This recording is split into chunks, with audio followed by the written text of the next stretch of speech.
Assalamualaikum warahmatullahi wabarakatuh.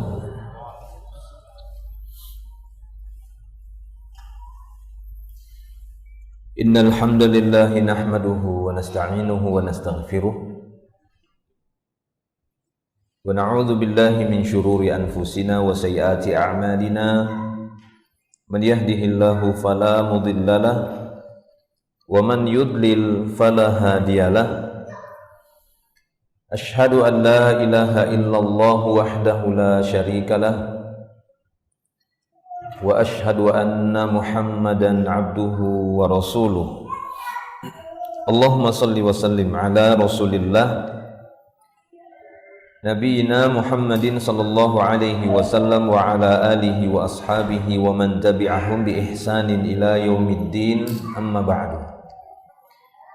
Ma'asyiral muslimin wal muslimat rahimani Allah wa iyyakum ajma'in. Alhamdulillah, segala puji hanya milik Allah subhanahu wa ta'ala. Pada kesempatan hari ini, di pagi hari ini insyaallah kita akan lanjutkan kembali pembahasan kita dari buku Panduan Keluarga Sakinah. Dan insyaallah pembahasan kita masih melanjutkan di bab yang ke-6 dari tata cara pernikahan di dalam Islam, yang sudah kita awali sebelumnya.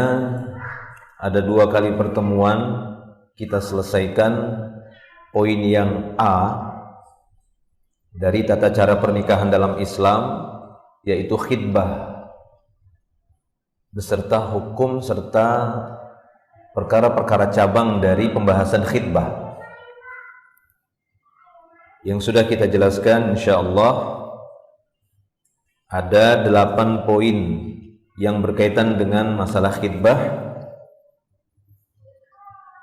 dan berikutnya kita akan bahas pada pertemuan kali ini poin yang B. Setelah khitbah urutannya adalah aqdun nikah ataupun akad nikah. Setelah khitbah dan cabang-cabang pembahasan yang berkaitan dengan khitbah yang sudah kita sampaikan, berikutnya yang B kata beliau di sini adalah akad nikah. Langsung saja kata penulis di sini, ini Al-Ustadz Yazid bin Abdul Qadir Jawaz hafizahullahu ta'ala wa ru'ah. B. Akad nikah. Ada beberapa syarat, rukun, dan kewajiban. Ada beberapa syarat nikah, rukun nikah, dan wajibatun nikah. Kewajiban-kewajiban di dalam prosesi akad pernikahan yang harus dipenuhi dalam akad nikah itu. Yang paling utama yaitu adanya rasa suka sama suka, bukan paksaan dari kedua calon mempelai. Atau sebagian mengatakan syarat yang pertama yakni adanya kedua mempelai. Karena kalau tidak ada objek yang mau disambung gitu ya, yang mau diikat, ya maka ini satu hal yang lucu buat ketawa kan begitu. Masa mau menikahkan angin gitu ya, atau menikahkan sesuatu yang nggak ada. Mana kedua calon mempelainya? Nggak ada. Terus siapa yang mau dinikahkan kan begitu. Taib. Jadi itu syarat yang paling utama, adanya kedua calon mempelai kita bilang. Yang keduanya itu sudah saling sama-sama setuju, suka dan senang, dan sepakat untuk dihubungkan dengan akad ya, karena secara bahasa aqdun itu ain, qaf dan dal itu mengandung makna pengikatan ya, walaupun pecahan kalimat ini nanti bisa kepada beberapa makna. Akad itu juga jika dia digandengkan dengan perbuatan hati, itu akan menjadi sebuah keyakinan, akidah. Itu dari kata akad. Ya, yaitu seorang yang mengikat sebuah kepercayaan, mengikat sebuah teori. Dia ikat di dalam hatinya yang itu menjadi sebuah keyakinan. Mengikat sebuah teori, sebuah kalam ya secara umum, lalu dia ikat di dalam hatinya sehingga dikatakan akidah. Itu keyakinan. Nah, akidah kita kaum muslimin kita ikat karena di sana ada teori, ada kalam-kalam yang kita dapati dari Al-Qur'an. Lalu kita yakini, atau dari kalamnya, ucapannya Nabi Muhammad sallallahu alaihi wasallam. Nah, akad ini juga dipakai dalam pembahasan muamalah. Ya, dalam pembahasan muamalah dari fiqhul buyu', fikih jual beli. Di sana ada akad. Ya, muta'aqidain biasanya. Dua pelaku transaksi ataupun transaktor. Ada dua transaktor yang saling melakukan mubadalah al-amwal, saling melakukan pertukaran harta. Apakah itu bersifat barter ataukah salah satunya dengan menggunakan umlah ataupun dengan menggunakan mata uang. Itu ya, akad juga dipakai. Tapi yang dimaksud di sini akad adalah sebuah syariat yang nanti dengan memenuhi syarat rukun dan kewajibannya akan terhubung. Yang dahulunya haram, keduanya menjadi halal. Ya, yaitu tadi dua mempelai yang suka sama suka. Nah, kemudian izin dari wali. Izin dari wali. Ya, walaupun di sini wali nanti akan kita bahas tidak boleh memaksa dalam hal ini, akan tetapi untuk menikahkan seorang wanita, kalau seorang laki-laki tidak perlu mencari ataupun mempersyaratkan adanya wali bagi mempelai laki-laki. Tapi untuk mempelai perempuan maka wajib, dan ini merupakan syarat, wali dari si wanita tadi ya sudah mengizinkan dia untuk dinikahkan, atau dia langsung menikahkannya. Ya, atau dia yang langsung menikahkannya. Jadi si wanita tersebut dia tidak punya hak untuk menikahkan dirinya sendiri, nggak ada hak. Sehingga si wanita saat prosesi nanti akad pernikahan dia tidak dimintai perkataan untuk qabiltu. Nah, gitu ya. Saya terima, itu tidak perlu. Ya. Karena yang berhak untuk menikahkan ini ataupun yang menikahkan si wanita itu adalah wali. Seorang wanita tidak punya hak untuk menikahkan dirinya sendiri. Nah, ini izin dari wali. Kemudian saksi-saksi. Ya, saksi-saksi minimal dua saksi yang adil. Seperti yang sudah kita jelaskan sebelumnya. Wa syahidai adlin, dua orang saksi yang adil. Yang dimaksud adil di situ juga pernah kita jelaskan adalah orang-orang yang tidak dikenal ya suka berdusta. Ya, apalagi dia dikenal pernah menuduh dengan tuduhan zina. Ya, maka tidak boleh dia dijadikan saksi menuduh orang lain atau menuduh wanita lain berbuat zina tanpa membawa bukti. Maka status adilnya itu terangkat. Gak boleh dia menjadi saksi sampai jelas dia bertaubat kepada Allah Subhanahu wa ta'ala. Berikutnya kata beliau mahar. Nanti akan ada penjelasan masing-masing. Lalu ijab kabul, ya, ijab qabul.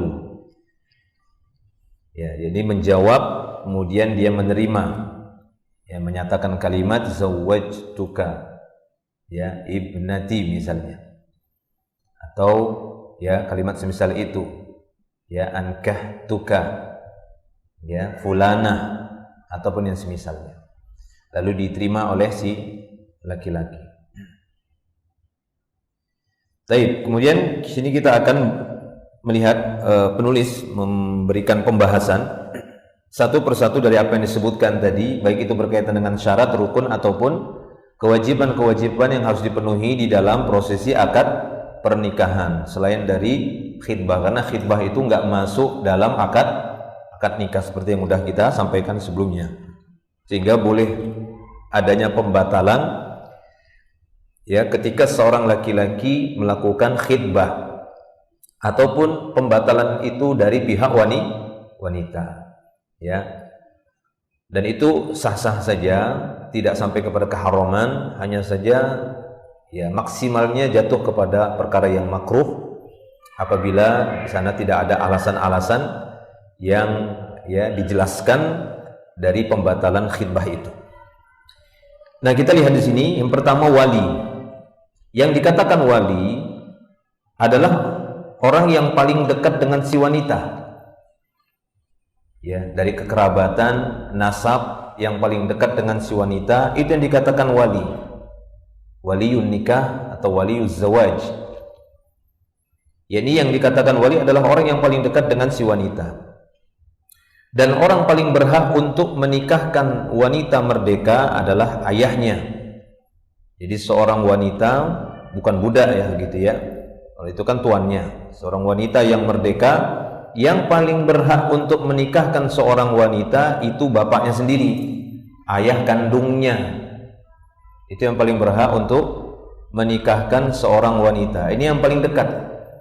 Jadi jangan dulu ke bapaknya bapak ya, atau ke atas atau ke bawah, misalnya ke anaknya si wanita atau cucu lakinya si wanita atau saudara laki-lakinya wanita atau anak laki-laki dari saudara laki-laki wanita. Jangan dulu ke sana ya, tapi ke ayah dulu, karena seorang itu atau seorang wanita itu ya berasal dari akhir dari bapaknya, kan begitu, dari nasab bapaknya. Maka yang paling berhak, ini nomor satu, yang menikahkan seorang wanita adalah ayahnya sendiri, bapaknya sendiri.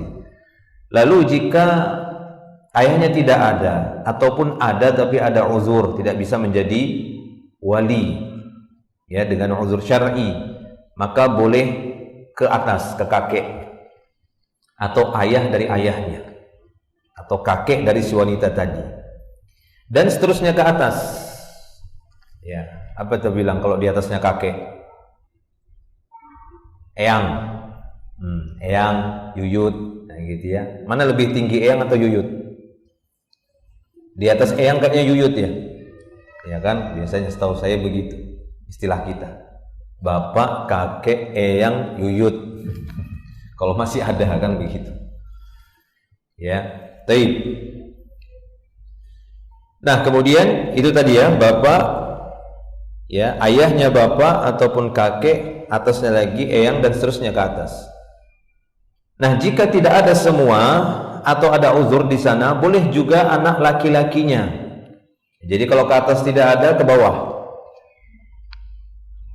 Ya, kalau ke atas nggak ada, langsung ke bawah. Yaitu siapa? Anak laki-laki si wanita. Jika dia sudah punya anak laki-laki.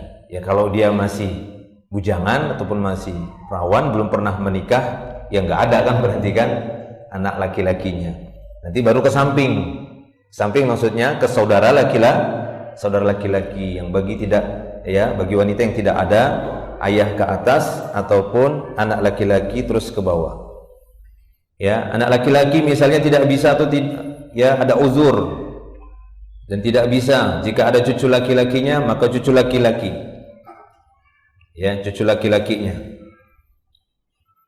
Nah, kemudian jika tidak ada anak laki-laki dan terus ke bawah, ya bisa dari saudara laki-laki seayah seibu. Nah, jika tidak ada baru ke samping. Jadi ke atas, ke bawah, baru ke samping. Saudara laki-laki si wanita tadi menjadi wali pernikahannya. Ya, saudara laki-laki yang kedua-duanya seayah seibu. Ayahnya sama, ibunya sama. Jelas ya?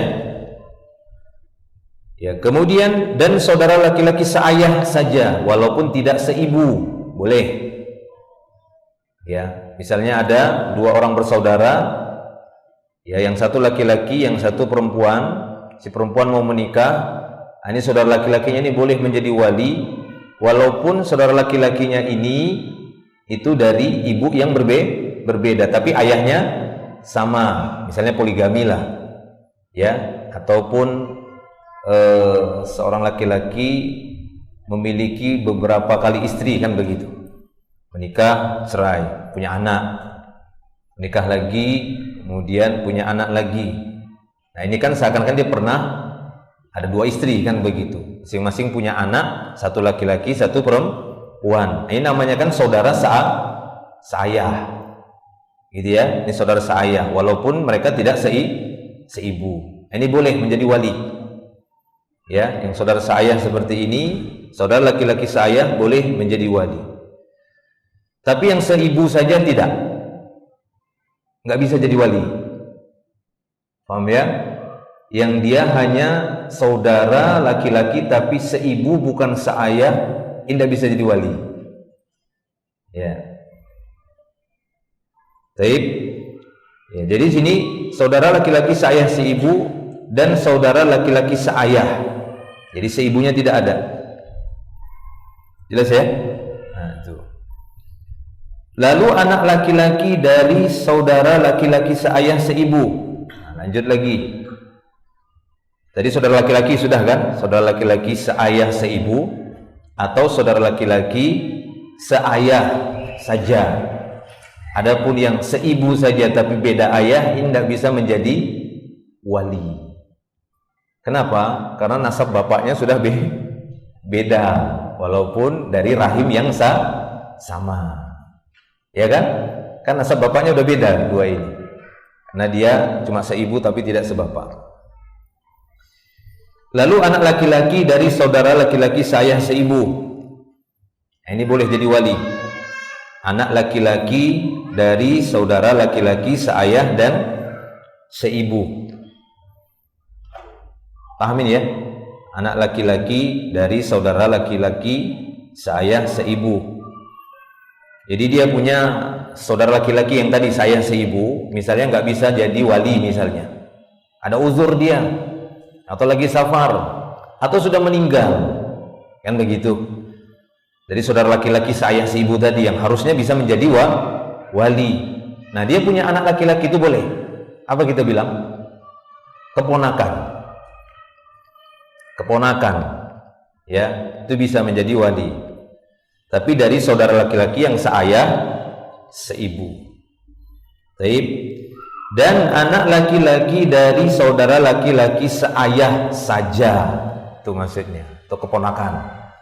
Saudara laki-laki yang seayah. Kalau tadi yang seibu saja tanpa seayah itu nggak bisa. Nggak bisa jadi perwalian. Oke, jelas?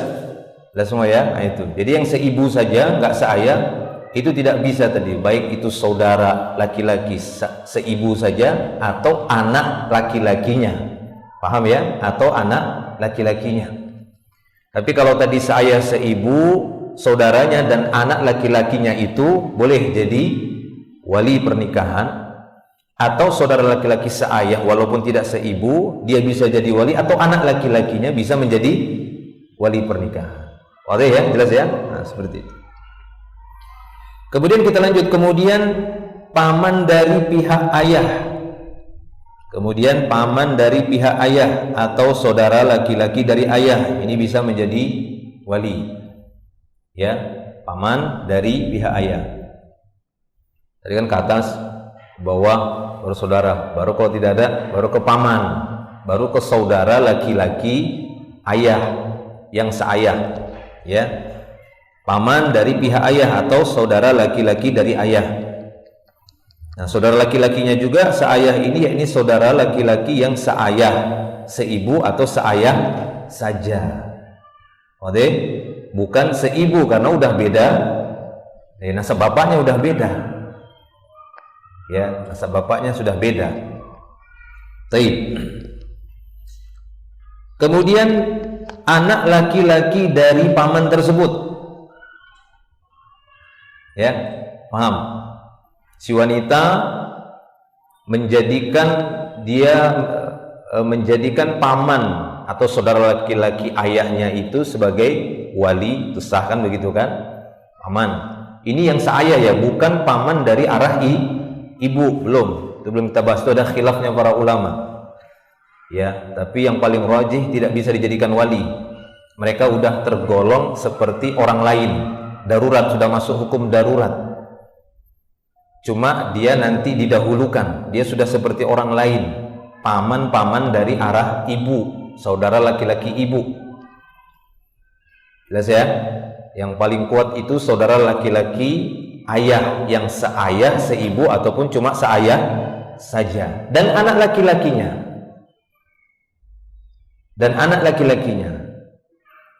Yang mana anak laki-lakinya ini disebut apa ini biasanya?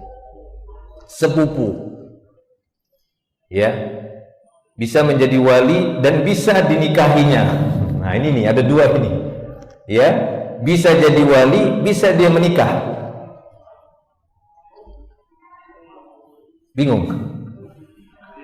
Nah, jangan bingung. Imam Bukhari dalam Sahih Bukhari, coba baca. Beliau sampai membuat sebuah bab idza kanal wali huwal khatib. Beliau sampai membuat bab, ya, apabila seorang wali sekaligus dia mengkhitbah. Gitu ya. Dia wali sekaligus dia juga yang melamar. Wanita itu adalah di bawah perwalian dia. Tapi dia lamar. Dia lamar untuk dirinya sendiri. Dia melamar sama dirinya.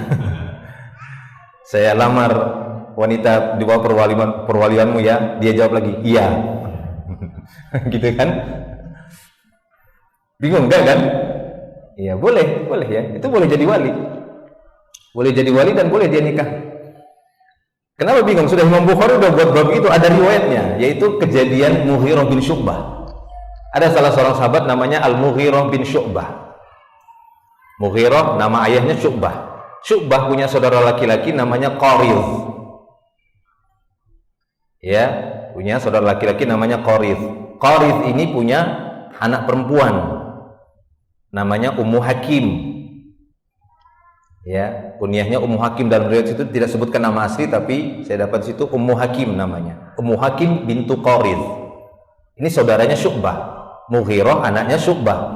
Paham sampai sini ya? Berarti apa ini? Sepupu. Pariban kalau orang kampungku bilang. Ya. Nah, pada waktu itu dia ketika menikahi Ummu Hakim ini, ya, sebenarnya dia bisa sebagai wali waktu itu langsung. Tapi waktu itu dia menggunakan Abdurrahman bin Auf. Ya, waktu itu dia menggunakan Abdurrahman bin Auf. Kenal kan Abdurrahman bin Auf? Nah, itu dia, Abdurrahman bin Auf. Lalu Abdurrahman bin Auf pun pada waktu itu bertanya kepada Ummu Hakim, "Ataj'alina amroki ilayya?" Apakah kamu setuju urusanmu diserahkan kepadaku? Qalat na'am, kata Ummu Hakim, iya. Ya, jadi waktu itu supaya enggak repot dia kan, saya nikahkan diri saya sama kamu, lalu dia sendiri jawab sah kan begitu ya. Maka waktu itu dia mendatangkan Abdurrahman bin Auf. Ya, maka pada waktu itu Abdurrahman bin Auf pun yang menikahkan keduanya. Zawajtuka, aku nikahkan kamu fulanah dengan si fulanah. Walaupun para ulama mengatakan waktu itu Mughirah bin Syu'bah bisa saja menikahkan dirinya sendiri. Makanya Imam Bukhari membuat babnya itu bab idza kana al-wali huwal khatib. Jadi bab apabila seorang wali wanita dia sekaligus yang melamar wanita itu. Kayaknya wajahnya bingung-bingung. Dosa bingung. Boleh. Ya, kita boleh jadi walinya sepupu, boleh jadi wali, menikahkan dia boleh.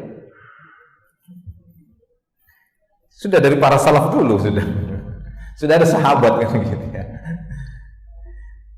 ya. Nah itu dia. Nah, kemudian jelas ya gitu ya. Ya, sampai mana tadi ini? Kemudian anak laki-laki dari paman tersebut. Nah, itu boleh jadi wali. Kemudian saudara laki-laki dari kakek. Saudara laki-laki dari kakek atau paman dari ayah. Ya, pamannya ayah kita. Ayah kita punya paman. Berarti saudara laki-laki kakek yang mereka bersaudara seayah. Paham kan? Nah, gitu. Apa kita bilang? Kakek apa namanya? Gak ada istilah yang kita bilang ya. Kakek tua, kakek muda. Masa bilang kakek muda? Udah kakek muda gitu ya. Kakek satu, kakek dua. Intinya begitulah. Kakek kita bersaudara gitu dengan laki-laki gitu, dengan ada saudara laki-lakinya gitu ya. Seayah seibu ataupun seayah saja. Ada yang jelas? Kemudian anak laki-laki mereka, ya, anak laki-laki dari pamannya ayah. Tadi anak laki-lakinya pamannya, bisa kan pamannya. Anak laki-laki dari saudara laki-lakinya kakek. Kakeknya si wanita ini dari ayah, kan begitu kan? Kakeknya itu punya saudara laki-laki. Nah, itu ada anak laki-laki, itu bisa jadi wali. Nah, itu bisa jadi perwalian. Kemudian langsung sultan. Nah, di sini nggak disebut. Para ulama tidak menyebut paman dari ibu. Ya, karena paman dari ibu itu dia hanya solusi doruri. Dia hanya solusi yang darurat, tidak ada lagi. Gitu ya. Tidak ada lagi yang tadi di atas. Dia hampir sama, mungkin bisa dikatakan di bawahnya sultan kan begitu ya. Jadi kayak orang biasa. Ya, kayak orang-orang biasa. Cuma nanti yang paman dari ibu itu lebih didahulukan, ya, lebih didahulukan ketika yang atas tadi sudah tidak ada semuanya. Taib. Nah, kemudian sultan ataupun penguasa menjadi wali bagi wanita yang tidak memiliki wali atau para wali yang berselisih. Maka sultan penguasa waktu itu mengambil sikap, boleh. Ada beberapa kan begitu ya, walinya itu berselisih. Sementara ya si wanita memang segera ingin menikah, maka boleh diambil alih oleh sultan ataupun penguasa. Tapi kita lanjut sini. Ibnu Battal di dalam Fathul Bari beliau berkata, para ulama ikhtilaf tentang wali ini. Jumhurul ulama di antaranya Imam Malik, Imam Ats-Tsauri, Imam Al-Laits, Syafi'i, imam yang lainnya mengatakan wali dalam pernikahan adalah asobah dari pihak bapak. Ya, semua dari pihak bapak. Sedangkan paman dari saudara ibu, ayahnya ibu, atau saudara-saudara dari pihak ibu tidak memiliki hak wali. Ini yang rajih, yang lebih tepat. Dan ini pendapat jumhur ulama, dari arah ibu tidak memiliki wewenangan ataupun wilayah sebagai wali. Wallahu a'lam bishawab.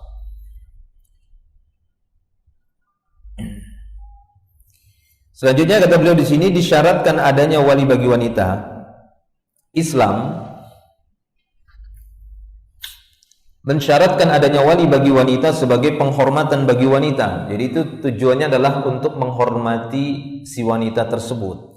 Karena memang ditinjau dari beberapa sudut pandang dibandingkan laki-laki ya. Kenapa laki-laki kok tidak ada wali? Ya memang untuk wanita sendiri itu kan faktor-faktor kehormatan dan kesucian diri, nasab yang begitu ya, itu memang sangat-sangat dijaga gitu ya dari arah wanita. Karena memang dia tempat menampungnya kan begitu ya. Keluarnya anak melalui dia, sehingga memang ini harus betul-betul ekstra dijaga, dipastikan ini siapa pemiliknya si wanita ini ataupun wali. Jadi jangan sembarang orang. Kalau sembarang orang nanti ini bisa jadi ya permainan ataupun diperdagangkan dan semisalnya, banyak kerusakan nanti akhirnya. Ya, kemudian iltibasun nasab juga, kerancuan nasab. Ketika semua nanti benih laki-laki masuk ke dalam rahim, jadi bingung ini anaknya siapa. Ya, kalau dia bebas menikahkan ke sana ke sini, ya, siapa saja boleh menikahkan dia. Tapi ini penjagaan syariat. Ya, untuk kemaslahatan umat, untuk kemaslahatan ya umat, sehingga kelahiran manusia itu jelas. Ya, dan itulah tujuan syariat, itulah maqasidus syariah. Maksud syariat diturunkan oleh Allah tujuannya untuk menjaga keberlangsungan kehidupan manusia dan kejelasannya. ya, dan kejelasannya. Baik. Nah, ini sebagai penghormatan juga bagi wanita, bagaimana wanita itu sangat-sangat dimuliakan di dalam Islam, sehingga nggak sembarangan untuk menikahkan seorang wanita. Nah, Islam mensyaratkan adanya wali bagi wanita sebagai penghormatan bagi wanita, memuliakan dan menjaga masa depan mereka. Ini semata-mata untuk menutup pintu zina. Nah, itu dia. Ya, untuk menutup pintu zina. Dengan adanya wali, ya, sehingga si wanita ini tidak sembarangan dan tidak setiap orang berhak untuk menikahkannya ataupun menikahinya, kecuali melalui si pemilik wanita tadi, yaitu wali, ataupun yang punya hak menikahkannya adalah wali, dan ini lebih menjaga sehingga tidak tersebarnya zina. Walinya pasti lebih mengetahui daripada wanita tersebut. Ya, si wali itu pastinya lebih mengetahui, terutama ayah yang dimaksud di sini. Jadi wajib ada wali yang membimbing urusan wanita, mengurus akad nikahnya. Tidak boleh baginya menikah tanpa wali, dan apabila ini terjadi maka tidak sah pernikahannya. Rasulullah sallallahu alaihi wasallam bersabda, ayyuma imra'atin nakahat bi ghairi idzni waliyiha, siapa saja wanita yang menikah tanpa seizin walinya, fanikahuha batilun, fanikahuha batilun, fanikahuha batil. Maka beliau mengulangi sampai 3 kali. Nikahnya batil, batil ini batal, kita bilang, ya, enggak sah. Nikahnya batal, kata beliau sampai 3 kali. Fa in dakhala biha, apabila jika seorang laki-laki yang menikahi wanita itu sudah menggaulinya, dah sah. Ya, lalu dia bergaul dengan wanita tadi, berhubungan intim. Falahal mahru bimastahalla min farjiha, maka si wanita itu memiliki hak untuk mendapatkan mahar karena telah menghalalkan kemaluannya. Nah, ini menunjukkan bahwasanya mahar itu boleh tertunda sekalipun diserahkan nanti setelah berhubungan intim. Yang penting sudah disebutkan di awal, dan ini merupakan konsekuensi akad nikah. Ya, kelaziman akad nikah itu diikuti dengan sidaq, yaitu mahar. Ya, jadi seorang laki-laki wajib membayar mahar tadi setelah terjadinya akad nikah, ijab qabul. Kewajiban mahar tadi harus, ya, ditunaikan oleh si laki-laki tadi, diserahkan kepada si wanita, dan itu milik si wanita, itu hartanya. Taib, ya. Makanya ada sebagian para ulama, dan banyak para ulama berpendapat mahar itu bukan syarat. Sekiranya tidak disebutkan pun maka sah saja pernikahannya. Bahkan kita dapati banyak contoh di masa dahulu, di masa Nabi, ketika beliau ataupun tadi seperti Abdurrahman bin Auf menikahkan Al-Mughirah bin Syu'bah dengan Ummu Hakim, dia hanya sekedar mengatakan zawwajtukaha, begitu. Aku nikahkan kamu dengan dia. Udah begitu saja, tanpa menyebutkan mahar. Tapi mahar itu kelaziman maksudnya. Ya, keharusan. Kita bilang konsekuensi lah. Setelah dia sudah sah, ya, apalagi kalau sudah menggaulinya, maka bayar, kan begitu, ya. Tunaikan mahar tersebut. Taib. Lalu kata beliau sallallahu alaihi wasallam di sini, fa in istajaru, apabila terjadi istijar, perselisihan, maksudnya perselisihan di antara para wali. Fas-sultanu waliyu man la waliya lahu. Maka pada waktu itu sultan ataupun penguasa, pimpinan, bukan pimpinan pondok, ya.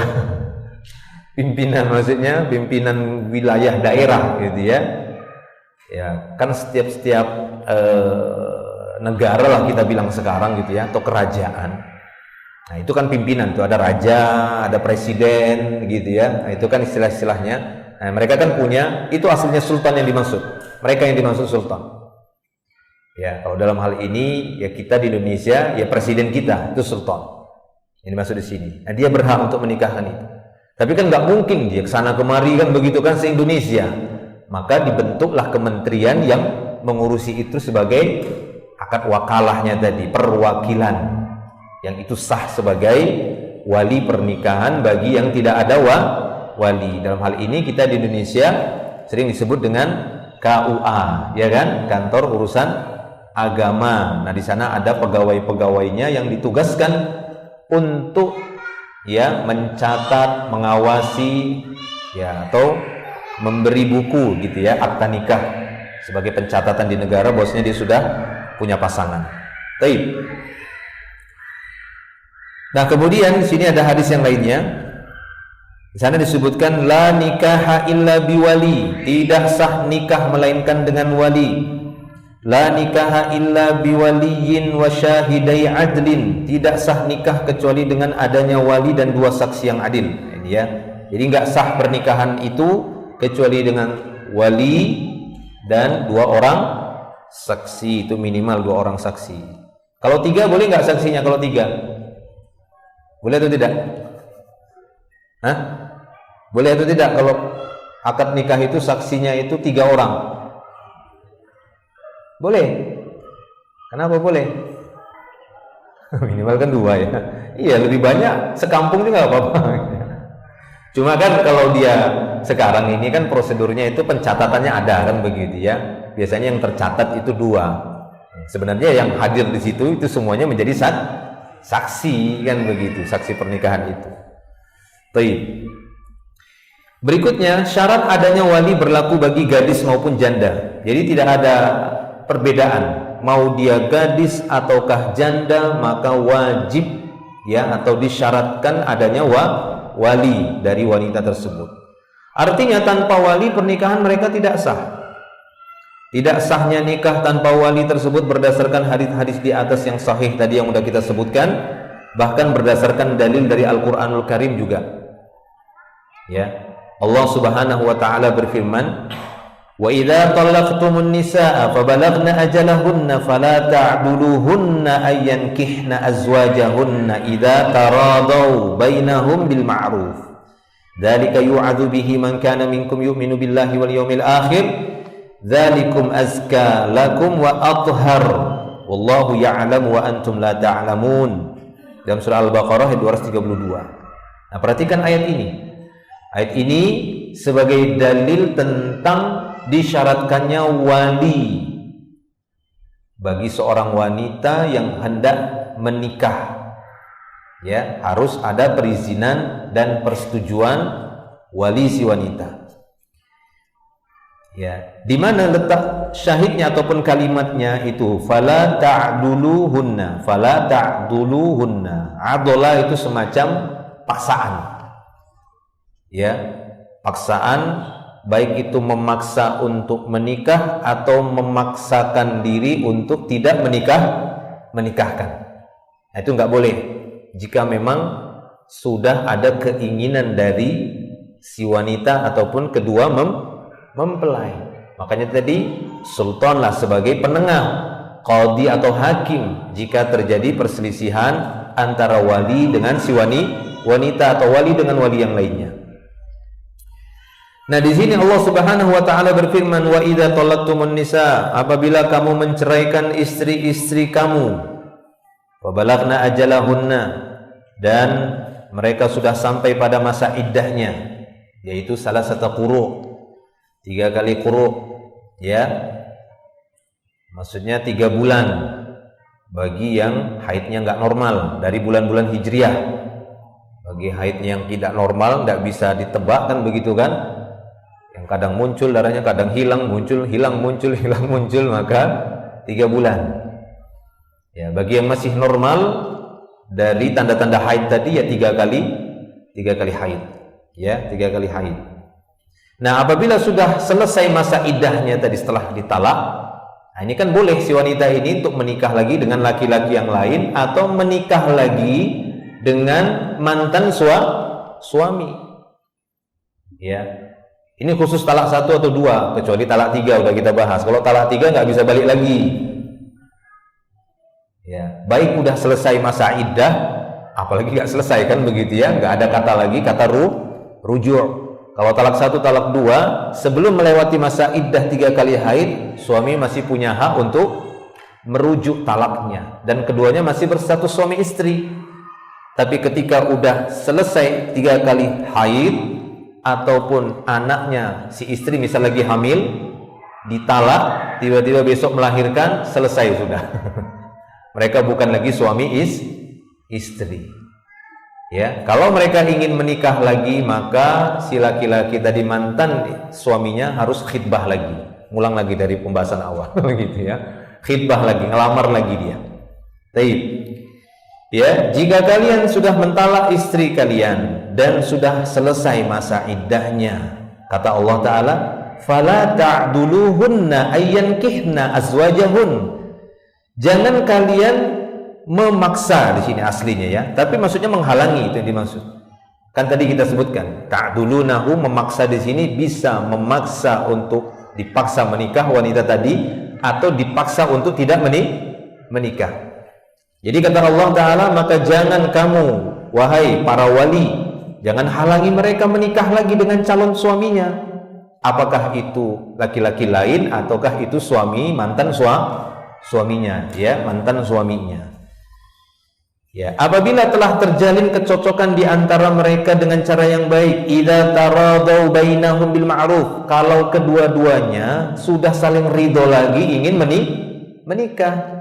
Si wanita yang sudah dicerai tadi selesai masa iddahnya, kemudian ya dilamar lagi oleh mantan suaminya tadi, dia pun berpikir, ya sudah, coba lagi lah, kan begitu, membangun rumah tangga lagi. Lalu dia mau menerima lamaran mantan suaminya, ya silahkan, ma'ruf, ya, sama-sama sudah saling rela lagi, saling ridho lagi. Taradau, kata Allah sini, idza taradau bainahum bil ma'ruf fala ta'duluhunna, kata Allah. Ya, jangan kalian malah menghalang-halangi. Nah, seperti itu. Baik, dzalika yu'adzu bihi man kana minkum yu'minu billahi wal yawmil akhir. Itulah yang dinasihatkan kepada orang-orang di antara kamu yang beriman kepada Allah dan hari akhir. Yang demikian itu lebih suci, dzalikum azka. Ya, yang demikian itu lebih suci bagi kalian dan lebih bersih, dan Allah mengetahui sedangkan kamu tidak mengetahui. Nah, ayat ini memiliki asbabun nuzul. Jadi ada sebab turunnya ayat ini. Ya, ada sebab kejadiannya. Baik, yaitu sebuah riwayat dari Al-Hasan Al-Basri tentang firman Allah Ta'ala, fala ta'duluhunna. Janganlah kalian, wahai para wali, menghalangi mereka untuk menikah lagi jika memang mereka sudah saling cocok, sudah saling ridho dengan cara yang ma'ruf, dengan cara yang baik. Ya, dengan cara yang baik, bukan dengan cara kucing-kucingan, berhubungan diam-diaman. Enggak, seperti dia belum punya suami, kan begitu. Yaitu prosesnya melalui wali. Kadang kan ya bukan ada sebagian yang berstatus janda menganggap udah bebas ketika mereka suaminya meninggal, ya, atau ketika dia dicerai oleh suaminya sampai sudah selesai masa iddah, akhirnya dia sendiri lagi, dia merasa bebas. Enggak, statusnya sama seperti dulu dia sebelum dia menikah. Semua proses itu bukan dia yang urus. Kemudian dia cari laki-laki, berhubungan dengan laki-laki, pacaran dulu, SMS-an dulu, WA-an dulu, cekik dulu sama laki-laki, cari-cari di koleksi laki-laki, kan begitu kan? Sampai dikoleksi di HP-nya itu beberapa nomor laki-laki, dipilih pakai kancing, yang mana yang cocok ini dia, gitu ya. Nggak bisa begitu. Sama seperti pembahasan kita sebelumnya, ya, tetap dengan syariat Islam. Sampai ke pembahasan nazar, khitbah, itu sama. Jadi jangan dianggap, wah ini udah janda, udah kan begitu kan, bebas. Nah, ini pemahaman yang salah. Ya, banyak sekali pelanggaran yang terjadi, ya, bagi wanita-wanita yang berstatus janda. Kan begitu ya. Mereka menganggap dirinya sudah bebas. Padahal sebenarnya mereka kembali kepada wali setelah tidak punya suami. Kecuali tadi udah jelas sah. Nah, maka wali sudah tidak punya wewenang, karena wewenangnya sudah pindah kepada suami. Wewenang sudah pindah kepada suami. Wali nggak ada lagi sudah wewenangnya, kecuali ya itu tadi, kekerabatan saja. Ya, itu sudah dipegang oleh suami. Ketaatannya sudah pada suami, surganya itu ada jalurnya ada pada suami, bahkan masuk nerakanya, sebab masuk nerakanya ada pada ketaatan ataupun kedurhakaan kepada suaminya. Taib. Nah, maka di sini ada riwayat dari Hasan al-Basri tentang masalah ini. Maka janganlah kamu para wali menghalangi mereka. Ya, dia berkata, telah menceritakan kepadaku Ma'qil bin Yasar. Ya, ini kejadian Ma'qil bin Yasar. Ayat ini turun berkenaan dengan Ma'qil bin Yasar. Ternyata ayat ini asbabun nuzulnya berkaitan erat dengan apa yang dilakukan oleh Ma'qil bin Yasar. Ya. Apa yang dilakukan oleh Ma'qil bin Yasar? Dia bercerita, bertutur di sini. Zawwajtu ukhtan li min rajulin fatallaqaha. Aku pernah menikahkan saudari perempuanku dengan seorang laki-laki. Ya. Kemudian ya, suaminya atau laki-laki yang sudah kunikahkan dengan saudari perempuanku ini menceraikannya. Ya, berarti saudari wanitanya tersebut yang menjadi wali adalah saudara laki-lakinya. Jadi aku pernah menikahkan, ya nggak tahu sini yang penting saudari perempuannya, apakah adik perempuannya atau kakak perempuannya dengan seorang laki-laki, lalu laki-laki itu pun menceraikannya. Fatallaqaha hatta idan qadat iddatuha jaa yakhtubuha. Setelah adik perempuanku ini atau saudari perempuanku ini selesai masa iddahnya, tadi ya, selesai masa iddahnya, penting itu talak 1, talak 2, ya, selesai masa iddahnya, kemudian dia balik lagi, ya, dia kembali lagi untuk mengkhidbah. Ya, sehingga ketika masa iddahnya telah berlalu, laki-laki itu ataupun mantan suaminya datang lagi untuk mengkhidbah lagi, untuk meminangnya kembali. Nah, itu seperti itu prosedurnya. Datang lagi kepada walinya. Saya mengkhidbah lagi si fulana. Yaitu padahal mantan istrinya. Mantan, istilah kita mantan. Enggak ada wewenang sama sekali. Kalau sekarang kan enggak. Ya, seorang laki-laki yang udah mantan kan begitu karena perceraian, itu dianggap kayak masih istrinya, nyuruh-nyuruh lagi kan begitu ya. Nggak ada lagi, nggak ada hak di sana, udah putus kan begitu. Dia kembali sudah kepada walinya. Baik. Nah, ini kata Ma'qil bin Yasar. Nah, setelah selesai masa iddah dia datang mengkhidbah lagi. Faqultu lahu, lalu aku pun berkata kepadanya, ya namanya ya bersaudara kan begitu ya, dia yang menikahkan begitu ya. Ada rasa kecewa, dia bilang, zawwajtuka wa afrashtuka wa akramtuka fatallaqtaha, katanya. Aku sudah nikahkan kamu, udah aku kasih kasur kamu, udah aku muliakan kamu, kenapa kau talak dia, kan begitu ya. Marah-marah abangnya kan begitu ya. Kan seperti itu, abang si wanita tadi lah misalnya kan, sudah menjadi wali, dicarikan kan begitu, dinikahkannya dengan seorang laki-laki, diceraikan, ya secara manusiawi pasti ada rasa kecewa kan begitu, itu wajar saja ya. Kecewa dia, udah dicerai adikku, datang kamu menikahi lagi, enak aja kamu, suka-suka hatimu aja kan gitu bahasa kita kan begitu ya, bahasa kita kan begitu. Enggak kan begitu. Zawwajtuka wa afrashtuka wa akramtuka fatallaqtaha summa ji'ta yakhtubuha summa ji'ta takhtubuha la, kata dia gitu ya. Kemudian tiba-tiba kamu datang mau melamar lagi, enggak, kata dia. Wallahi la ta'udu ilaika abadan, sampai dia bersumpah demi Allah dia tidak akan kembali kepadamu, ya, dia tidak akan menikah lagi kepadamu abadi selamanya. Wa kana rajulan la ba'sa bihi, padahal laki-laki tersebut adalah laki-laki yang enggak masalah, laki-laki yang baik-baik saja, ya. Dia seorang laki-laki yang baik-baik saja, tapi ya begitulah, mungkin ada ketidakcocokan dengan wanita itu, ada perselisihan, lalu dia ucapkan talak, gitu. Kalau sekarang itu kasus talak itu banyaknya itu beralasan, bagaimana talak saya mentalak lagi marah, gitu ya. Apakah talaknya itu sah atau tidak, kan begitu, banyak yang seperti itu. Karena dengar-dengar kalau lagi marah nggak sah talaknya, kan begitu. Ya, kalau marahnya itu seperti orang gila kan begitu ya, hilang kesadaran, ya bisa jadi talaknya itu tidak Tidak sah karena dia dianggap waktu itu hilang akal. Ya kan begitu. Sekarang kita tanya, kalaulah adakah seorang laki-laki mentala itu lagi bercanda, lagi gembira-gembira, kan begitu? Tidak ada. Hampir rata-rata itu mentala yaitu karena marah. Iya, hampir rata-rata itu marah gitu. Lagi marahan, lagi bertengkar, dia mentala. Nggak ada lagi senang-senang gitu, lagi dapat bonus, saya talak kamu ya kan, lagi dapat bonus. Itu jarang, biasanya lagi bertengkar, talak kan begitu. Saya talak kamu katanya lagi bertengkar. Ya itu sah saja talaknya. Yang tidak sah itu jika kemarahan yang memang seperti orang kurang hilang akal. Ya, sampai-sampai dia pun mungkin nggak sadar tadi kamu mengucapkan talak. Hah? Iya, nggak ada kan begitu kan? Oh berarti dia hilang ingatan. Kalau memang betul-betul bukan pura-pura kan gitu ya. Nah itu nggak sah talaknya. Ya. Tapi kalau sekedar marah ya manusiawi marah seperti itu lalu dia ucapkan talak maka sah talak. Baik.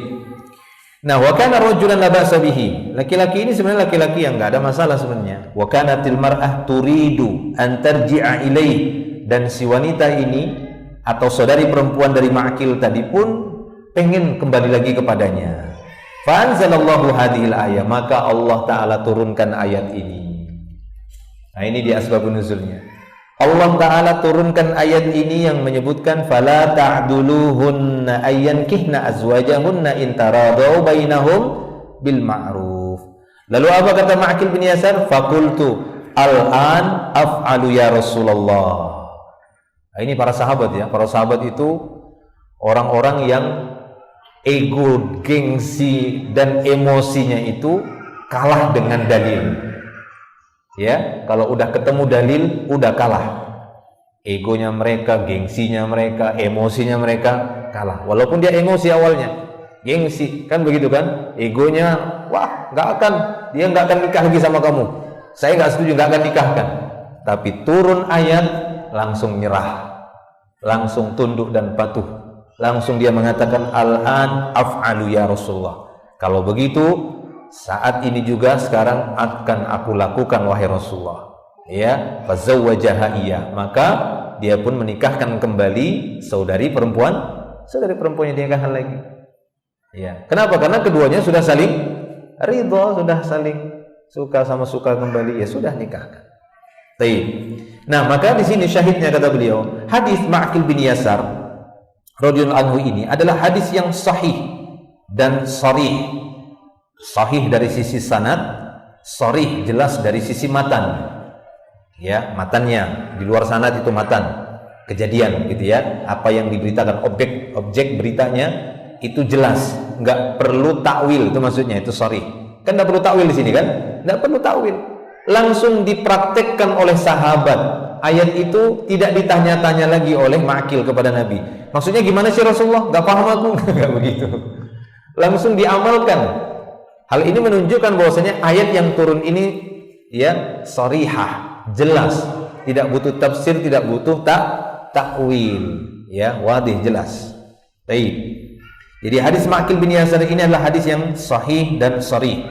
Hadis ini merupakan sekuat-kuat hujjah ataupun argumentasi dan dalil tentang disyariatkannya wali dalam akad nikah. Ini dalil yang kuat ya, pegangi ini. Ini sebagai dalil yang kuat bagi orang-orang yang nanti mungkin bisa saja kita dapati kelompok-kelompok yang mengambil kelemahan para ulama. Karena memang ada para ulama yang tidak mensyaratkan wali dalam pernikahan. Ya, seperti Imam Abu Hanifah. Mungkin dicantumkan oleh beliau di sini. Ya. Nah, ini bahaya memang orang-orang yang beragama tapi mencari rukhsahnya para ulama. Rukhsahnya para ulama itu kelemahan. Karena mereka para ulama itu bukan nabi, cuma pewaris. Kalau nabi Allah Ta'ala kuatkan dengan wahyu. Ya, para ulama Allah Ta'ala akan tetap tampakkan mereka itu manusia yang tidak mencapai derajat nabi.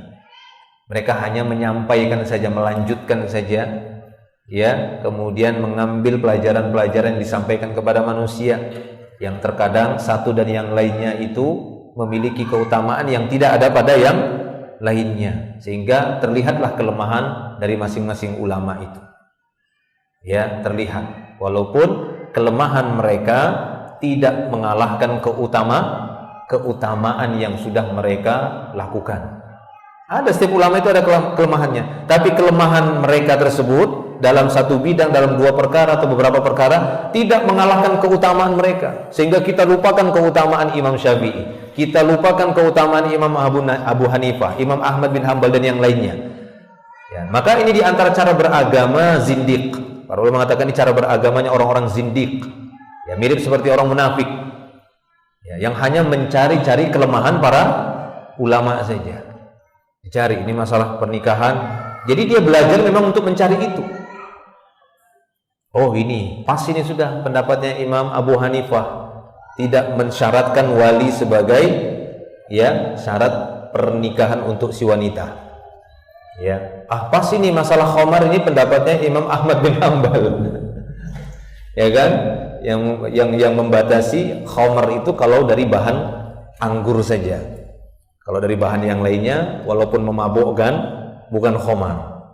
Nah, ini pas ini untuk masalah musik Imam Ibnu Hazm. Ya, jadi diambilnya pendapat-pendapat ulama yang lemah itu diambilnya, sehingga jadilah dia berstatus muslim pemabuk, gitu kan, pezina. Tapi atas nama Islam semua ada pendapatnya, sama pemusikan begitu kan, minum dia mabuk sampai gitu sambil berzina dia. Rusak agama ini kalau seperti itu cara beragamanya. Baik ya. Nah, demikian. Ya, jadi dalil tadi Ma'qil bin Yasar ini sebagai hujjah yang sangat kuat yang menunjukkan bahwasanya wali merupakan syarat ya sahnya pernikahan. Tanpa wali tidak sah pernikahan tersebut. Artinya apa? Tidak sah nikah tanpa wali. Itu ya, ditebali oleh beliau tulisannya. Baik itu gadis maupun janda. Dalam hadis ini Ma'qil bin Yasar yang berkedudukan sebagai wali telah menghalangi pernikahan antara saudari perempuannya yang akan rujuk dengan mantan suaminya, padahal keduanya sudah sama-sama ridha. Kemudian Allah Azza wa Jalla menurunkan ayat yang mulia ini, Al-Baqarah ayat 232, agar para wali jangan menghalangi pernikahan mereka. Jika adanya wali bukan syarat, bisa saja keduanya menikah baik dihalangi ataupun tidak, ya. Kalau sekiranya wali itu bukan merupakan syarat sahnya pernikahan, ya tidak perlu ada Ma'qil pada waktu itu, nggak perlu ayat itu diturunkan, kan begitu. Ngapain ayat itu diturunkan? Ya kan seperti itu kan? Ini kan ayat yang menunjukkan bahwasanya wali itu merupakan syarat sahnya pernikahan. Kesimpulannya adalah wali sebagai syarat sahnya nikah. Al-Hafidz Ibnu Hajar berkata, ulama berselisih tentang disyaratkannya wali dalam pernikahan. Nah, ini dia yang kita sebut tadi. Jumhur berpendapat demikian. Mereka berpendapat bahwa pada prinsipnya wanita tidak dapat menikahkan dirinya sendiri. Mereka berdalil dengan hadis-hadis di atas tentang perwalian. Di antara dalil yang paling kuat adalah hadis tentang sebab turunnya ayat tersebut, dan ayat ini adalah dalil yang paling sharih, yang paling tegas tentang disyaratkannya wali. Jika wali tidak disyaratkan, niscaya penolakan Ma'qil bin Yasar untuk menikahkan wanita yang berada di bawah perwaliannya tidak ada artinya. Ya, berarti nggak ada manfaatnya ayat itu diturunkan kalaulah wanita itu ya boleh dinikahkan oleh siapapun. Untuk apa ayat itu turun? Ya, kalau wanita itu boleh menikah dengan siapapun tanpa harus ada wali. Padahal waktu itu Ma'qil sudah bersikeras untuk menghalangi pernikahan saudari perempuannya, kan begitu kan? Nah, itu berarti kan wali punya hak untuk menghalanginya itu sebenarnya. Wali punya hak, tapi karena Allah Ta'ala yang sudah mengatakan boleh kalau sudah saling ridho di antara mereka, maka nikahkanlah, jangan dihalangi lagi. Nah, itu jelas berarti. Baik. Andai wanita tadi saudara perempuan Ma'qil bin Yasar punya hak menikahkan dirinya sendiri, niscaya ia tidak membutuhkan saudara laki-lakinya. Nah, iya kan jelas. Ngapain dia harus menunggu persetujuan saudara laki-lakinya? Ya, cukup dia mengatakan, "Bang, mau kamu setuju atau tidak, kan begitu aku bisa nikah sendiri." Gitu kan. Kan seperti itu. Tapi ternyata tidak demikian. Ibnu Mundhir menyebutkan bahwa tidak ada seorang sahabat yang menyelisihi hal itu. Imam Syafi'i rahimahullah berkata, siapapun wanita yang menikah tanpa izin walinya maka tidak sah nikahnya. Karena Nabi SAW bersabda, maka nikahnya batil, fanikahuha batil, fanikahuha batil, nikahnya enggak sah. Imam Ibnu Hazm rahimahullah juga mengatakan tidak halal bagi wanita untuk menikah baik janda maupun gadis kecuali dengan izin walinya, yaitu ayahnya, saudara laki-lakinya, kakeknya, pamannya atau anak laki-laki pamannya. Nah, ini Imam Ibnu Hazm juga mengatakan anak laki-laki paman itu jadi wali. Ya, ini memang pendapat-pendapat ulama. Ya, Imam Bukhari sendiri tadi sudah mengatakan idza kana al-wali huwal khatib. Ya, wali dia berstatus wali tapi boleh juga sebagai yang meminang untuk dirinya sendiri. Imam Ibnu Qudamah rahimahullah menyatakan nikah tidak sah kecuali dengan wali. Wanita tidak berhak menikahkan dirinya sendiri, tidak pula selainnya kecuali wali tadi. Dan juga tidak boleh mewakilkan kepada selain walinya untuk menikahkannya. Jika ia melakukannya maka nikahnya tidak sah. Ya, menurut Abu Hanifah wanita boleh melakukannya. Nah, ini dia. Jadi menurut Imam Abu Hanifah wanita itu boleh melakukannya, maksudnya menikahkan dirinya sendiri. Akan tetapi kita memiliki dalil bahwa Nabi SAW tadi telah bersabda dengan tegas, la nikaha illa biwali. Atau tadi fanikahuha batil, fanikahuha batil, fanikahuha batil, sampai 3 kali. Ini menunjukkan takkid dari beliau bahwa tidak sah pernikahan seorang wanita jika yang menikahkannya selain dari wali. Jadi harus walinya. Baik. Bagi wanita yang memang benar dan jujur tidak memiliki wali, betul-betul dia tidak punya wali, maka sultan ataupun penguasa adalah wali bagi wanita yang tidak memiliki wali. Baik. Kemudian yang kedua, ini masih pembahasan, masih melanjutkan dari B ya, tentang akad nikah. Poin-poin yang bercabang dari pembahasan akad nikah, yaitu yang pertama tadi kita sudah bahas, yaitu tentang masalah wali. Yang kedua, keharusan meminta persetujuan wanita sebelum pernikahan. Ya, kita masih bahas tentang prosesi akad nikah. Prosesi akad nikah itu tadi bahasan pertamanya apa? Wali dulu, status wali ini jelas dulu. Yang kedua, harus minta persetujuan wanita sebelum pernikahan. Tadi udah ada isyarat dari kisahnya Ma'qil bin Yasar, kan begitu ya? Bahwa walaupun wali punya wewenang untuk menikahkannya, tapi dia tidak boleh ya menikahkannya sembarangan, melainkan harus minta persetujuan. Minta dulu persetujuannya. Keharusan meminta persetujuan wanita sebelum pernikahan. Apabila pernikahan tidak sah kecuali dengan adanya wali, maka merupakan kewajiban juga meminta persetujuan dari wanita yang berada di bawah perwaliannya. Ya, jadi minta persetujuannya. Jika wanita tersebut seorang janda, maka sama saja diminta persetujuannya, pendapatnya. Sedangkan jika wanita tersebut seorang gadis, maka diminta juga izinnya. Dan untuk gadis, diamnya dia itu merupakan tanda dia setuju. Nah, begitu ya. Untuk gadis memang agak beda dengan janda mungkin. Itu keumuman. Kalau janda akan begitu kan, dia lebih berani mengatakan iya kan dibandingkan masih gadis ya. Kalau gadis masih malu-malu meong.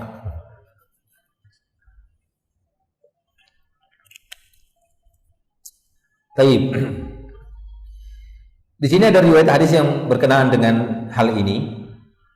Dari Abu Hurairah radhiyallahu anhu bahwa Nabi sallallahu alaihi wasallam bersabda, "La tunkahul ayyim hatta tustamar." Seorang janda tidak boleh dinikahkan kecuali setelah diminta perintahnya. Ya, jadi nggak boleh dinikahkan sampai memang dia yang memerintahkan. Tolong saya, Bang, Pak, ya, Kek, akan begitu kan? Atau yang lainnya, paman, nikahkan saya. Itu la tunkahul ayyim hatta tustamar wa la tunkahul bikr hatta tusta'dan. Sedangkan seorang gadis tidak boleh dinikahkan kecuali setelah diminta izinnya. Qalu ya Rasulullah, kaifa idnuha? Maka orang-orang pun berkata waktu itu, ya Rasulullah, bagaimana mengetahui izinnya seorang gadis? Maka beliau mengatakan, antaskut, yaitu dengan diamnya dia. Gitu ya. Baik, diam 1000 bahasa.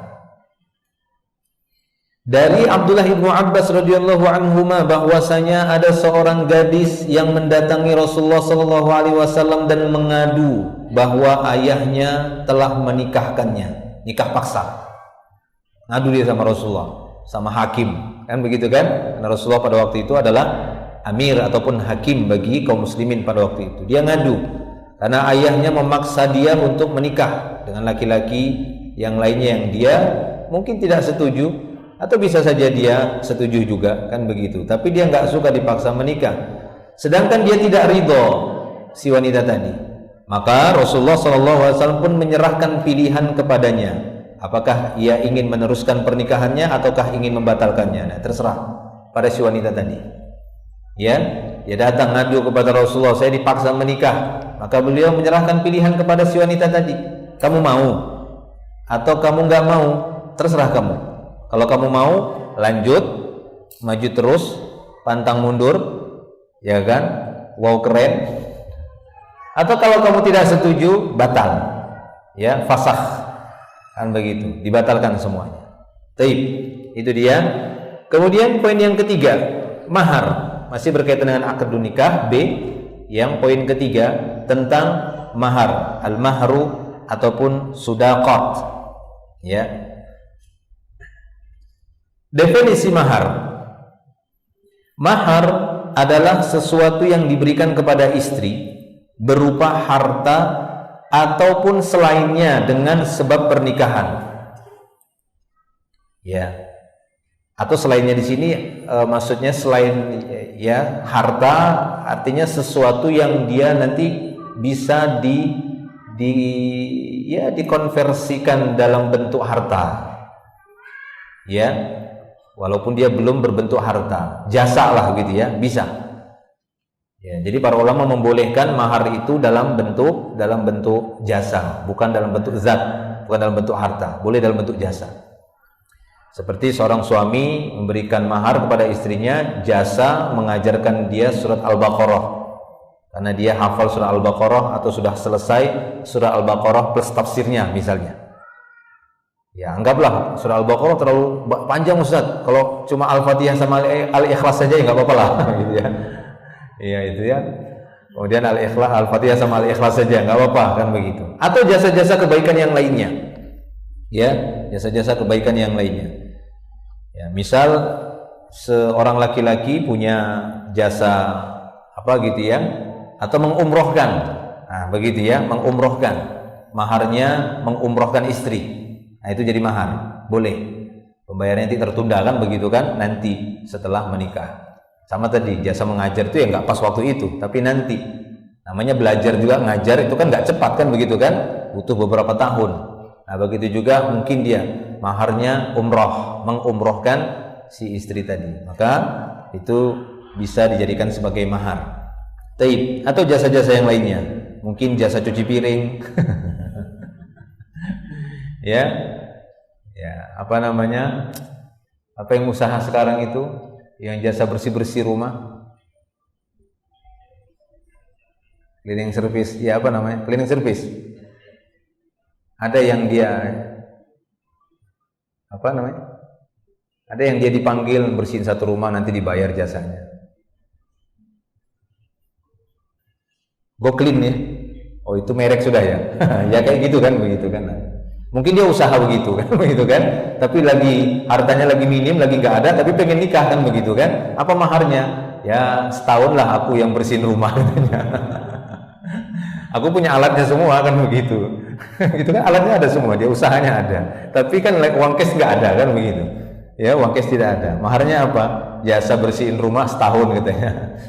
Atau kalau setahun terlalu banyak, satu hari aja bisa mungkin ratusan ribu, kan gitu kan. Sebulan lah kan lumayan. Sebulan itu kalau hitung-hitung, satu hari bersihkan itu mungkin bisa 100.000, ya kan? Atau bisa 300.000, ya sebulan bisa 10 juta misalkan begitu.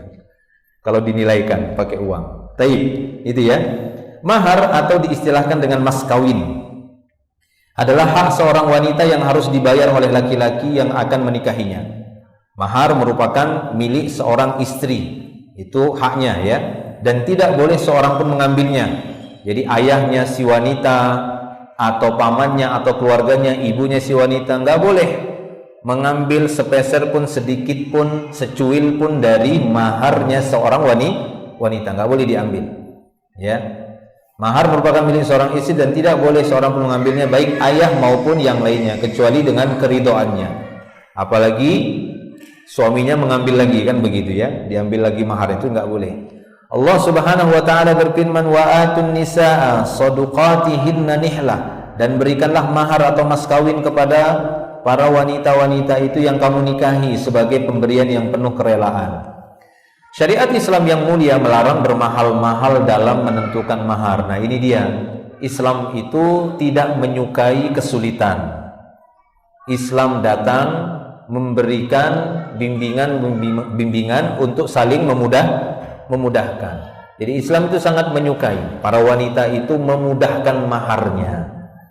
Walaupun belakangan hari ini ataupun ya pada masa milenial ini, ya, di sebagian kabilah, di sebagian negara kita dapati itu ada yang berlomba-lomba mahal maharnya.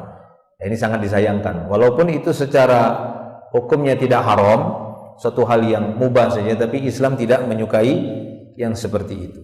Bahkan dianjurkan untuk meringankan mahar agar mempermudah proses pernikahan. Karena kalau nanti ini disusahkan, ada banyak efek negatifnya, terutama bagi kehidupan masyarakat Islam, terutama bagi para pemuda-pemuda, ya, bagi para pemuda-pemuda yang akhirnya mereka lebih memilih membujang, ya kan, daripada mereka harus menikah karena mungkin punya pengalaman beberapa kali melakukan proses, ya, ta'aruf, perkenalan, kemudian langsung dicekokin, disuguhi dengan pertanyaan berapa mahar yang mau kau kasih. Ya, kita ya kalau bisa di atas nilai ya sekian M lah, kan begitu. Ya, akhirnya dia pun mungkin merasa minder laki-laki tadi. Akhirnya ya mengambil jalan-jalan untuk melampiaskan syahwat dari jalan-jalan syaitoniyah. Nah, ini bahaya. Akhirnya berzina ataupun jalan-jalan yang lain yang semisal itu. Ya, fa na'udzubillah. Taib. Rasulullah sallallahu alaihi wasallam bersabda, "Inna min yumnil mar'ah", sesungguhnya di antara baiknya seorang wanita, taisira khidbatiha wa taisira sadaqatiha wa taisira sadaqiha wa taisira rahimiha. Di antara tanda baiknya seorang wanita, mudah meminangnya, enggak susah. Meminangnya itu gampang. Ya. Tapi kadang memang ya, harus tetap waspada bagi para wali. Udah kita bahas sebelumnya. Tetap harus waspada. Karena kadang-kadang kita dapati kemudahan-kemudahan di dalam Islam ini dimanfaatkan oleh oknum-oknum laki-laki yang tidak bertanggung jawab, seperti istilah Abu Nazar tadi. Ya, atau seperti pertanyaan yang waktu itu gitu ya. Ya, sehingga mereka pun sedikit keras kan begitu bahasanya dengan kaum laki-laki yang datang meminangnya. Kenapa? Ya itu tadi, karena mereka tidak mau tertipu beberapa kali ini datang tapi nggak jelas datang, nggak jelas datang, nggak jelas. Nah seperti itu. Tetap seorang muslim itu atau berstatus wali yang dia memiliki perwalian atas wanita-wanita di bawah perwaliannya, ya harus berhati-hati, waspada kan gitu ya. Sampai 3 kali, jangan sampai jatuh ke dalam lubang yang sama sebanyak 2 kali kalau dia punya pengalaman. Nah, begitu. Taib. Jadi ini kata beliau sallallahu alaihi wasallam, sungguhnya di antara baiknya seorang wanita yaitu mudah meminangnya, mudah maharnya, dan mudah pula rahimnya. Urwah berkata, mudah rahimnya maksudnya yang itu wanita yang mudah melahirkan. Ya, karena awal kesialan wanita yaitu yang meminta mahar yang banyak. Ini kata Urwah.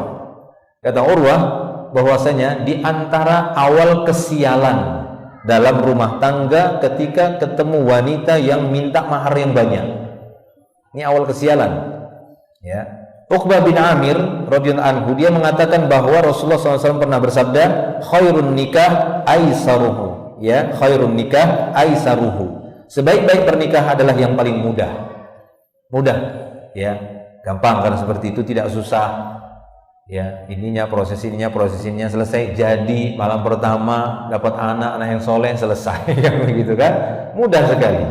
Tapi seandainya seseorang tidak memiliki sesuatu untuk membayar mahar, maka ia boleh membayar mahar dengan mengajarkan ayat Al-Quran yang dihafalnya. Ini tadi ya, jasa, boleh menggunakan jasa. Tidak hanya mengajarkan Al-Quran, tapi mungkin ngajarin dia matematika, ngajarin dia fisika, atau ngajarin dia masak, mungkin masak kue, masak donat, kan begitu kan. Mungkin yang melamarnya ini ya seorang pakar masak-masak, kan begitu.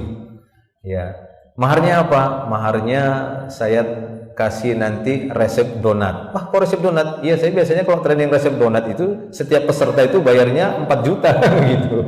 Mahal kan? Seperti itu kan? Ya, itu tidak. Ya kan? Sekarang kan saya lihat itu ada trainer training buat kopi itu kan, bayar, ya kan, ada itu kan sampai 700.000, 1 juta buat donat, buat ini, masak ini, itu bayar jasa. Itu boleh dijadikan mahar. Ya, itu boleh dijadikan mahar. Ya, demikian juga tadi Al-Quran ataupun ilmu-ilmu yang lainnya atau jasa-jasa yang lainnya. B. Dampak negatif berlebih-lebihan menetapkan mahar.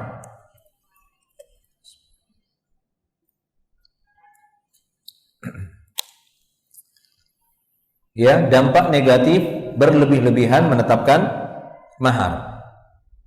Wanita bukanlah barang dagangan di pasar.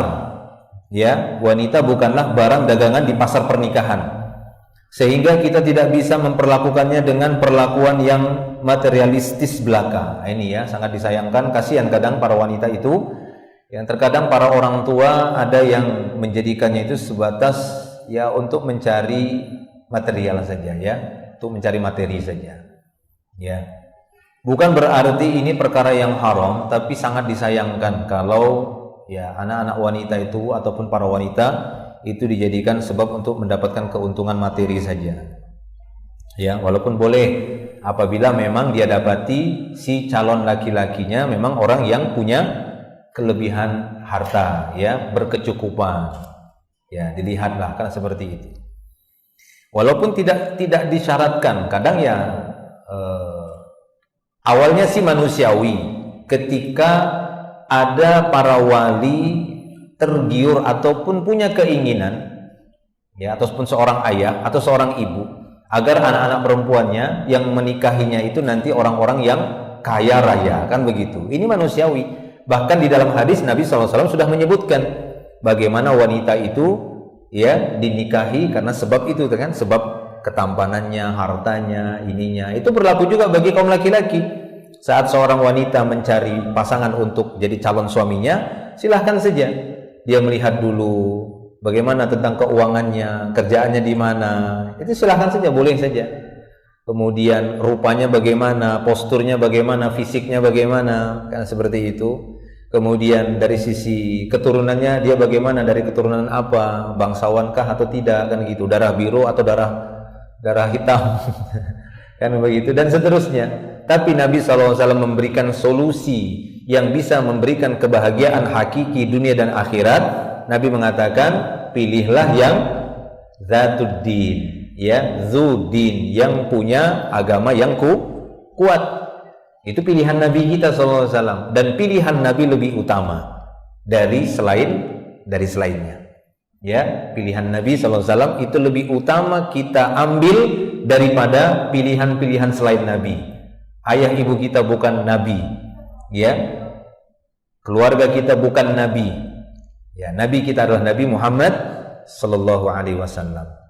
Dan yang kuat agama di sini udah dijelaskan dalam hadis sebelumnya, ya, idza ja'akum man tardawna dinahu wa khuluquhu. Jika datang kepada kalian seorang laki-laki yang bagus agama dan akhlaknya. Ini dia. Kalau sudah kita tidak ragukan lagi, bagus ini ibadahnya kepada Allah, manhajnya, akidahnya, akhlaknya, bagus semua. Lalu datang pertanyaan dari keluarganya, fulusnya, gitu ya, bagus juga. Ya kan, bagus juga kan seperti itu, tapi tidak berlebihan seperti yang lainnya. Taib. Nah, maka dari itu berlebih-lebihan dalam menetapkan mahar membawa dampak negatif. Di antaranya banyak pemuda hidup membujang dan banyak wanita jadi perawan tua. Ya, kita udah bahas kemarin ketika membahas jenis-jenis pernikahan yang terlarang. Salah satu jenis pernikahan yang muncul istilahnya belakangan yaitu nikah misyar. Ya, munculnya nikah misyar ini itu dikarenakan banyaknya para wanita-wanita yang sudah sangat berumur tua tapi belum pernah menikah. Kenapa? Karena sebelumnya mereka mematok mahar yang sangat mahal. Karena awalnya nikah misyar ini banyak munculnya di Saudi waktu itu, sehingga muncul istilah nikah misyar. Mereka mematok mahar itu tinggi sekali, yang apabila mahar itu diantarkan ke rumah si wanita mungkin menghabiskan waktu sepekan. Saking banyaknya, kan begitu kan, saking banyaknya. Ataupun kalau mau satu hari diselesaikan mahar itu harus pakai konvoy. Bawa truk kontainer, kan begitu kan, dibawa itu satu kebun itu kurma semua dibawa, kan begitu. Belum lagi uangnya, kan begitu, berkoper-koper seperti itu. Akhirnya apa? Akhirnya banyak kaum laki-laki itu yang tidak menikah. Banyak juga para wanita yang membujang karena nggak ada yang melamarnya. Akhirnya itu tadi nikah misyar, karena umur sudah terlanjur tua, ya, sehingga mereka nikah misyar. Apa itu nikah misyar? Yang terserahlah kamu mau datang berapa kali dalam sebulan, kan begitu kan? Mau 4 bulan sekali, yang penting fulusnya lancar, kan begitu ya. Ya begitu. Maka ini dimanfaatkan oleh laki-laki yang kerjanya lintas negara, kan begitu, lintas negara.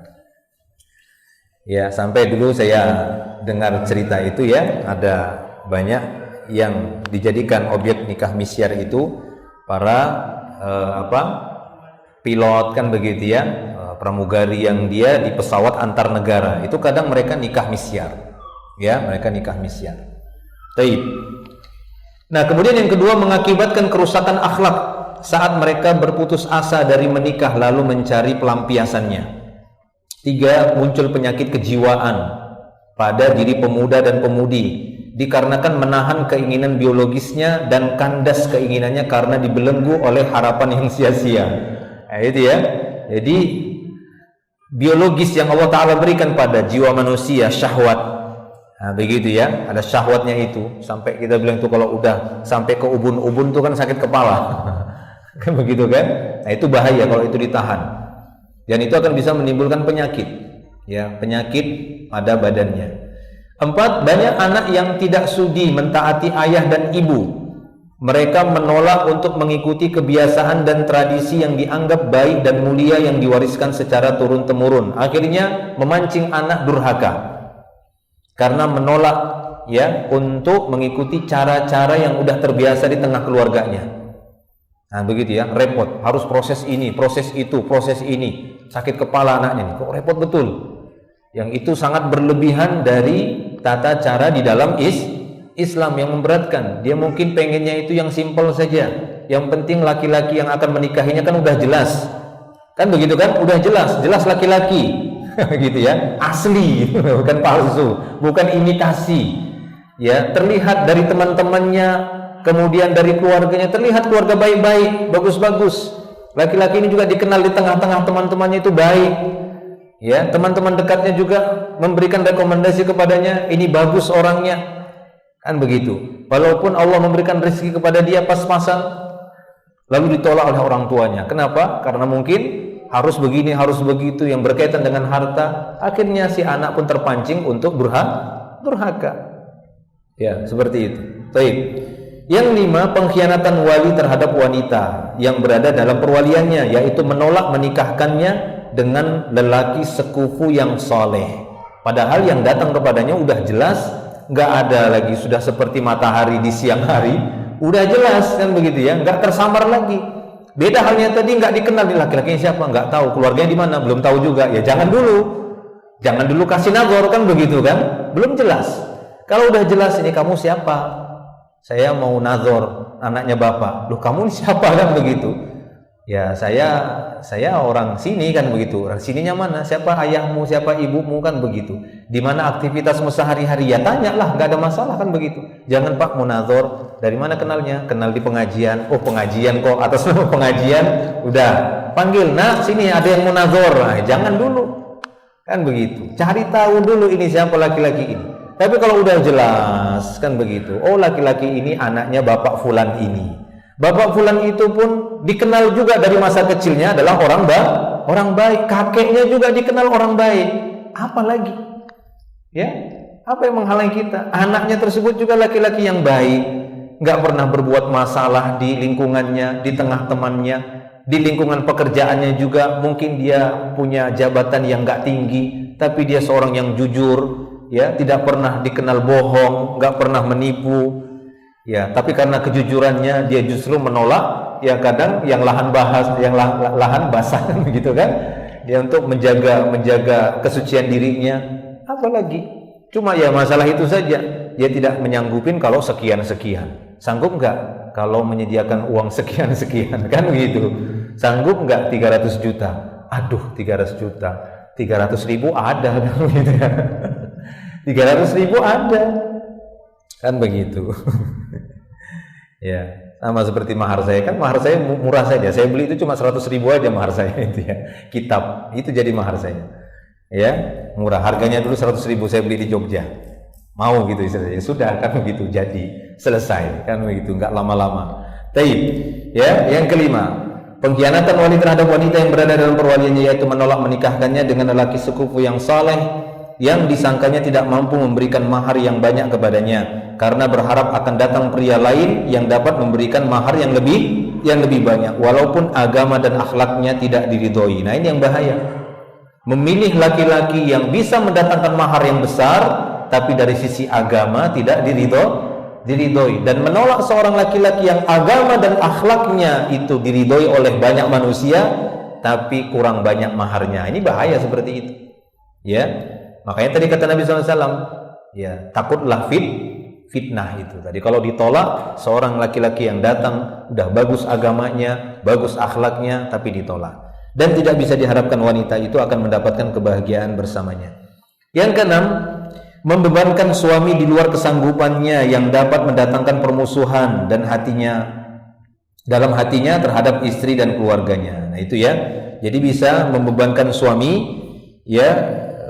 Berlebih-lebihan dalam mahar ini bisa membebankan suami di luar kesanggupannya yang dapat mendatangkan permusuhan dalam hatinya terhadap istri dan keluarganya. Ya kadang ada laki-laki itu yang memaksa dirinya, seperti pertanyaan pada pekan lalu.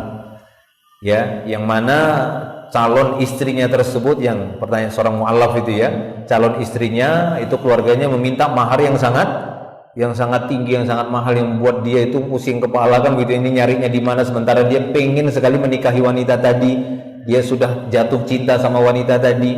Nah ini kadang menyeret laki-laki itu tadi. Pertama, setidaknya kalaupun dia betul-betul mencari, ada rasa dendam nanti sehingga dia ingin membalasnya setelah menikah. Nah itu bahaya. Ada kasus seperti itu. Begitu menikah maka balas dendam dia. Nauzubillah. Ya, dulu kau susahkan aku, sekarang rasainlah, kan begitu ya. Enggak kukasih kecuali sehari sekali aja kamu makan, begitu. Ya, enggak dikasih apapun. Hadiah pun tidak, makan pun pelitnya bukan main, kan begitu. Kenapa? Itu melampiaskan dendamnya. Nah, begitu. Atau yang kedua, menyeret si laki-laki tadi untuk berbuat maksiat. Akhirnya apa? Dia kerja dengan keras, bahkan yang haram sekalipun akan dia kumpulkan. Akhirnya dia mendapatkan mahar dari hasil yang haram. Ini nggak baik jadinya. Ya. Bahkan ada banyak kita dapat di kasus seperti itu, karena ingin mahar yang besar di awal pernikahan, dia hutang dengan akad ribawi. Nah ini dia. Akhirnya apa? Setelah pernikahan yang ada masalah. Baru hari pertama, hari kedua terjadi masalah langsung rumah tangga. Kenapa? Ya nggak ada keberkahan dari hartanya. Karena hartanya dia dapatkan dari ribawi. Nauzubillah. Nah maka sederhanakan dengan syariat Islam. Islam memudahkan. Tapi kita cukupkan dulu sampai sini. Nanti pembahasan khutbah nikah ini kita gabung dengan ijab qabul saja ya. Dengan ijab qabul dan seterusnya. Nanti kita sambung lagi di pertemuan berikutnya. Wallahu a'lam bishawab. Akhiru da'wana alhamdulillah. Oh, ada yang bertanya? Silakan kalau ada yang bertanya, betul.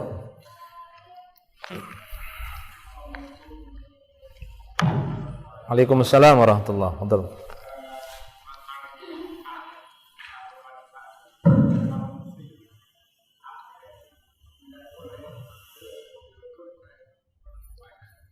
Ulangi Pak, enggak dengar.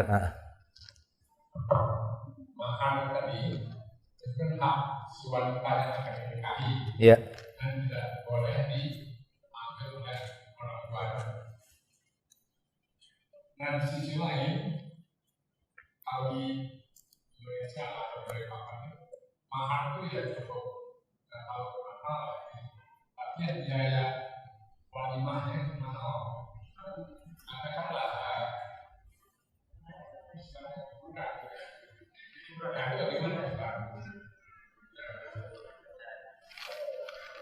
Iya, jadi perlu dibedakan ya antara mahar dan biaya walimah. Ya. Untuk biaya walimah, kalau kita melihat dalil yang ada dari Nabi kita sallallahu alaihi wasallam ketika memerintahkan walimah, seperti ketika beliau memerintahkan kepada Abdurrahman bin Auf untuk melakukan walimatul urs, yaitu dari harta si laki-laki.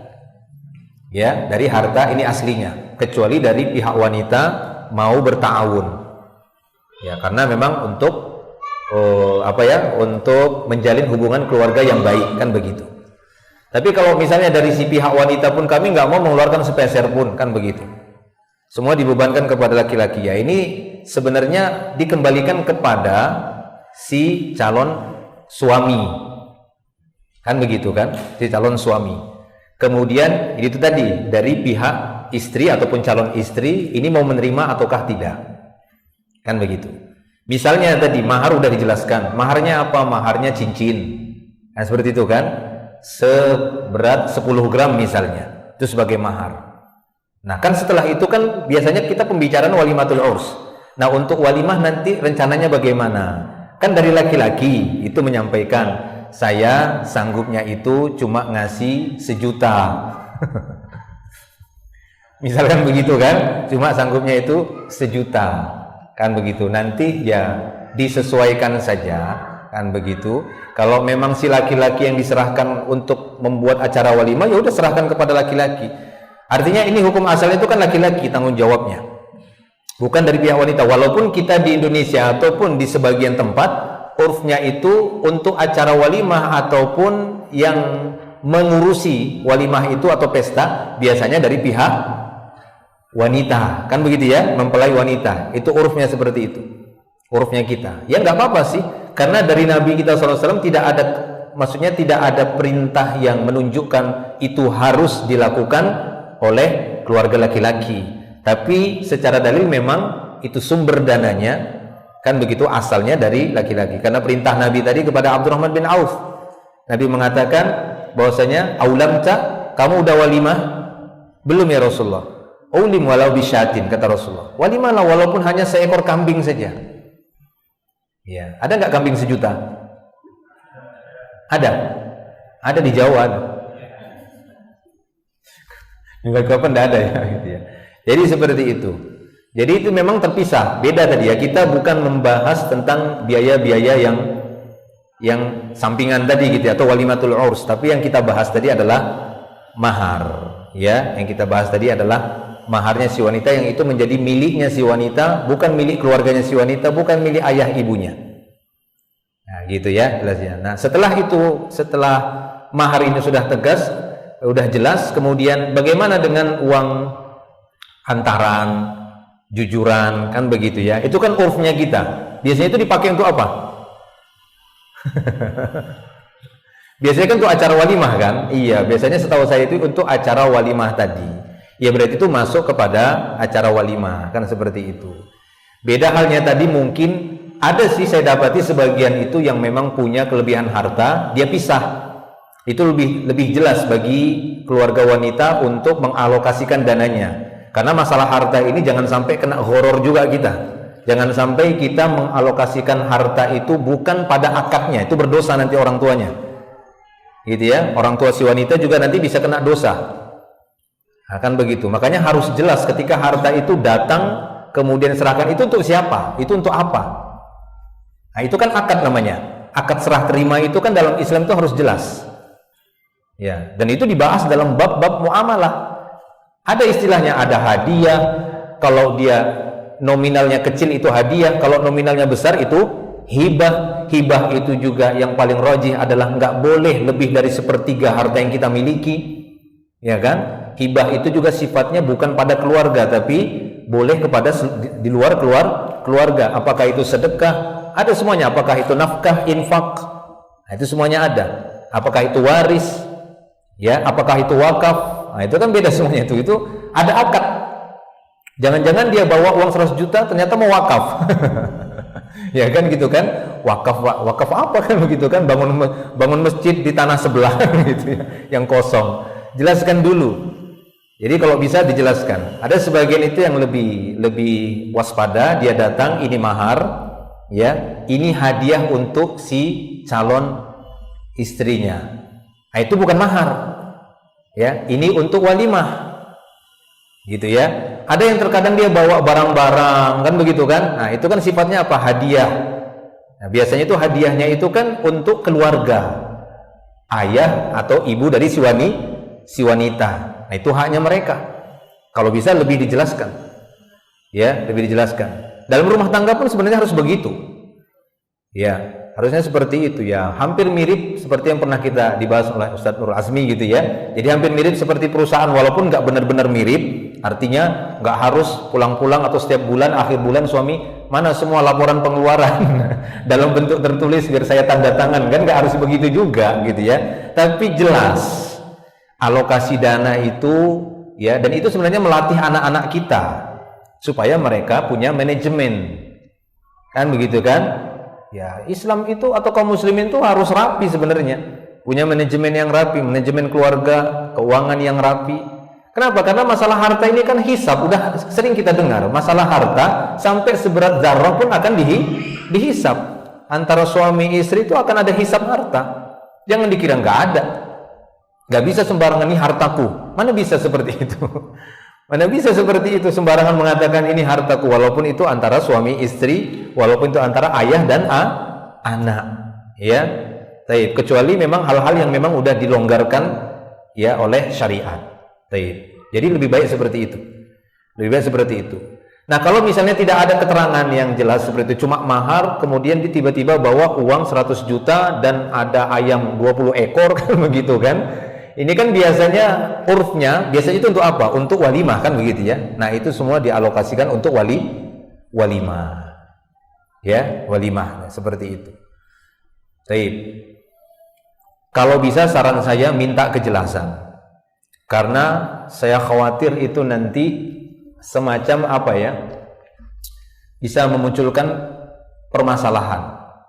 Ya, misal setelah selesai walimatul urs, selesai pesta malam pertama, si suami nanya, habis berapa sih acara ini? Kemarin saya habis ngasih itu 100 juta kan untuk ini, kok acaranya begini, sisanya mana? Ah, repot kan? Ternyata yang dia maksud 100 juta itu nanti kalau bisa dihabiskan semuanya untuk walimah, nggak ada untuk siapapun, memang murni untuk ngasih makan. Saya mau ngasih makan orang-orang. Kan acara walimah itu kan sebenarnya tujuannya bukan untuk cari keuntungan. Kalau di kampungku banyak yang cari keuntungan. Ditaruh kotak gitu ya. Ditaruh kotak, ini donasi kah ini gitu ya. Kayaknya kita ini makan bayar, ini sama seperti warung kan begitu kan, makan sepuasnya kan begitu kan, bayar semampunya. Itu mirip seperti itu ya, akadnya horor, gak jelas. Ini kita mau walimah apa, ini mau bayar apa begitu ya, kok ada kotak infaknya kan begitu ya. Jadi kalau bisa tidak usah adalah kotak infak, minta pahala di sisi Allah Subhanahu wa taala, karena ibadah walimatul urs itu kan perintah ya, iklan itu, makan-makannya itu sedekah ya, untuk mendapatkan pahala. Seperti yang Allah Ta'ala sifatkan orang-orang beriman di dalam Quran. Apa kata Allah Ta'ala? Wa yud'imuna at-ta'ama ala hubbihi miskina wa yatima wa asira innama nut'imukum liwajhillah innama nut'imukum liwajhillah la nuridu minkum jazaan wala syukuran. Ini perkataan orang-orang beriman yang Allah abadikan dalam Quran.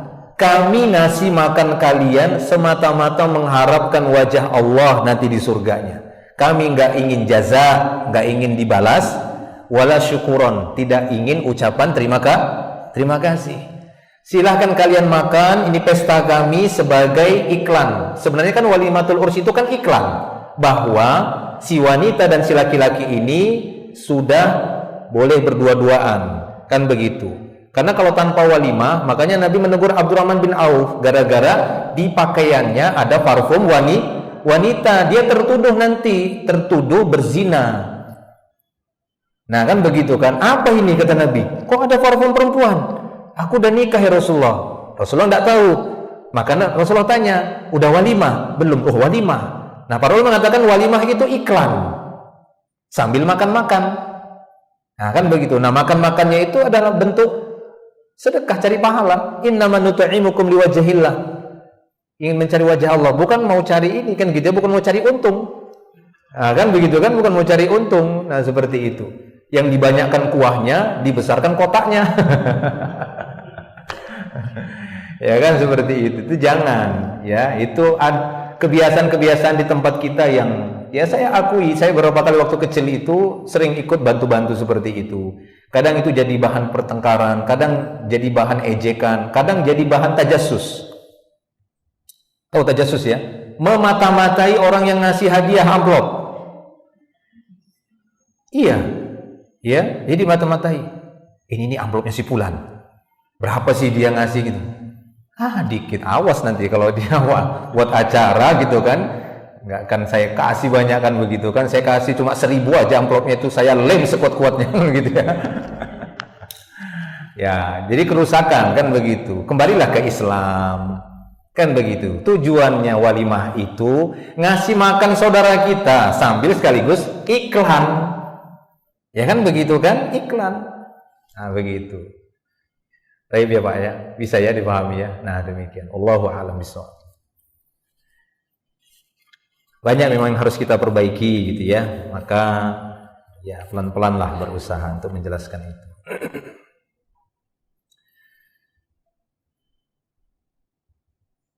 Semoga Ustadz, keluarga dan tim kajian senantiasa dalam lindungan Allah Subhanahu wa taala. Ustadz mau menanyakan, saya dan suami sangat ingin bisa hadir di kajian bersama. Qadarullah anak kami jika ditinggal orang tuanya suka betul main game online.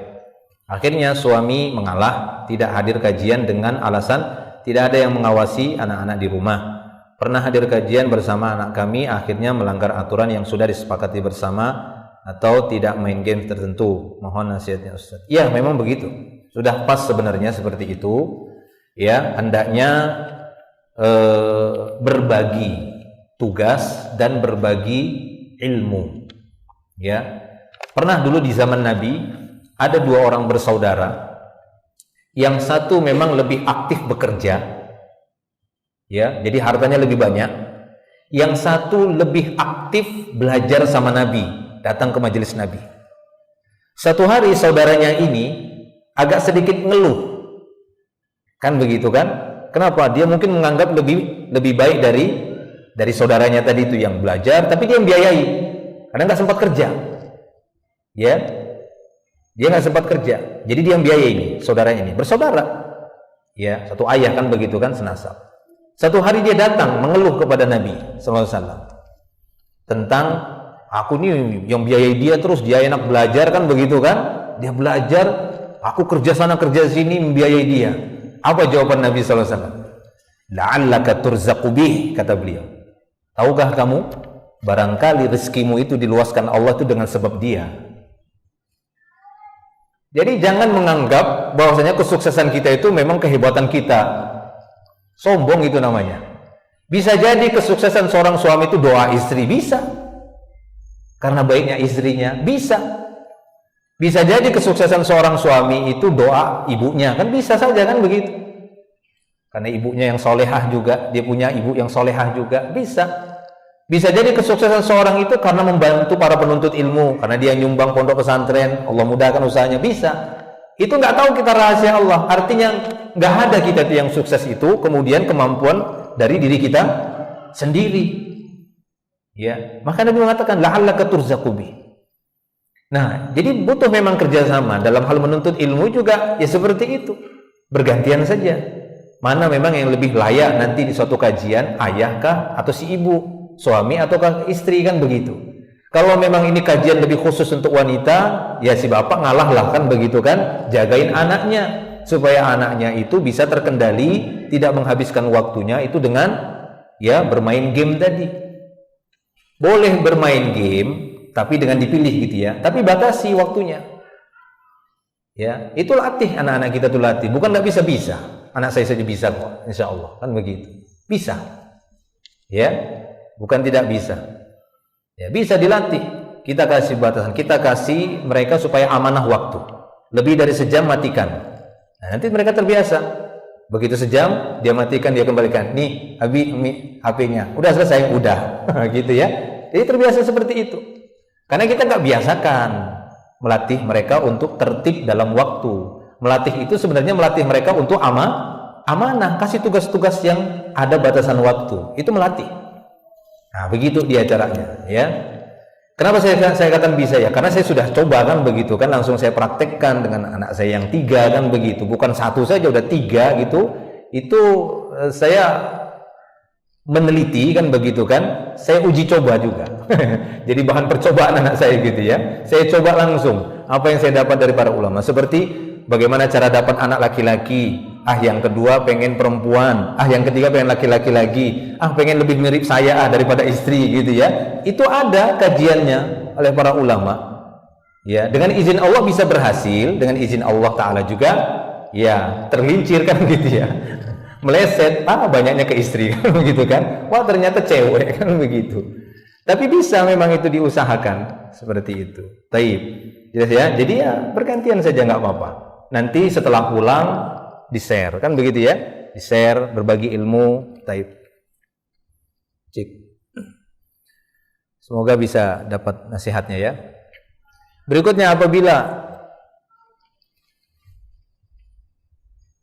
cik habis baterai ya. Apabila ayah sebagai wali berhalangan, maksudnya halangan haid kah ini? Hah? Oh, berhalangan hadir ke bawah. Apabila ayah sebagai wali berhalangan hadir untuk menikahkan putrinya karena uzur, ya, berada di belahan dunia lain. Saya kira berada di planet lain. Apakah wali bisa otomatis diwakilkan ke saudara laki-lakinya atau harus tetap ayahnya walau melalui video call? Ya, saya tidak merojihkan akad nikah itu melalui jarak jauh online, walaupun ada fasilitas saat ini yang ya dalam satu waktu yang sama mampu untuk itu. Walaupun ada sebagian yang membolehkan dari ahlul ilmi, tapi banyak hal-hal yang harus kita jaga dari ini. Jadi memang kalau bisa offline gitu ya, secara langsung.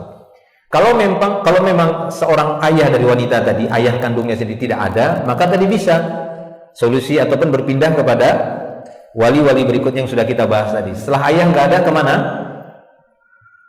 Ke atas, ya, ke kakeknya. Kakeknya nggak bisa, kakeknya ke atas, kan begitu. Nggak bisa, kemana? Ke bawah, ya, anak laki-lakinya. Nah, seperti itu. Kalau tidak ada juga ke bawah, misalnya dia belum pernah menikah kan begitu, baru ke saudara laki-lakinya. Saudara laki-laki nggak bisa, baru ke saudara laki-laki ayah. Nah, seperti itu. Ya, kalau nggak ada juga semuanya, ya sudah, dari KUA saja mewakilkan. Jelas ya? Nah, seperti itu. Jadi saya tidak menganjurkan video call. Wallahu a'lam bishawab. Terkait mahar, bagaimana bila si lelaki bertempat tinggal, kebetulan si laki-laki asli warga di daerah yang masih meminta mahar yang tinggi. Keluarga besar juga berpegang teguh dengan kebiasaan adat memberi atau meminta mahar yang tinggi. Haruskah si lelaki hijrah untuk menghindar ataukah mengikuti kebiasaan di tempatnya? Oh, maksudnya si laki-laki. Ini untuk laki-laki, ya, terkait mahar. Bagaimana bila si lelaki bertempat tinggal, kebetulan si laki asli warga di daerah yang masih meminta mahar yang tinggi. Ya, di daerah dia tempat tinggal itu ada calonnya enggak? Kalau nggak ada calonnya, ya carilah yang lain, kan begitu ya, di tempat yang lain. Tapi kalau dia misalnya dapat calon di daerahnya yang urfnya di situ adatnya bermahar tinggi, ya dia usahakan bagaimana dia memberikan mahar yang semampunya. Kalau ditolak, ya sudah cari tempat lainnya. Cari yang dapat nanti dia bisa mahar yang ini, kan begitu. Kalau dia misalnya sudah sangat cinta, kan begitu ya, sama si Laila, kan begitu ya. Ya dia usahakan saja, dia negosiasi saja, atau dia berikan penjelasan kepada keluarga si wanita. Bagaimana dalam Islam itu begini, kan seperti itu. Kalau memang nggak bisa juga, ya sudah, ya jumlah wanita lebih banyak daripada jumlah laki-laki, banyak pilihan. Baik, wallahu a'lam bishawab. Cukup ya. Insyaallah sampai sini dulu. Nanti kita lanjutkan lagi di pertemuan berikutnya. Semoga menjadi ilmu yang bermanfaat. Wallahu a'lam bishawab. Akhiru da'wana alhamdulillah. Subhanakallahumma bihamdik, asyhadu an la ilaha illa anta astaghfiruka wa atubu ilaik. Assalamualaikum warahmatullahi wabarakatuh.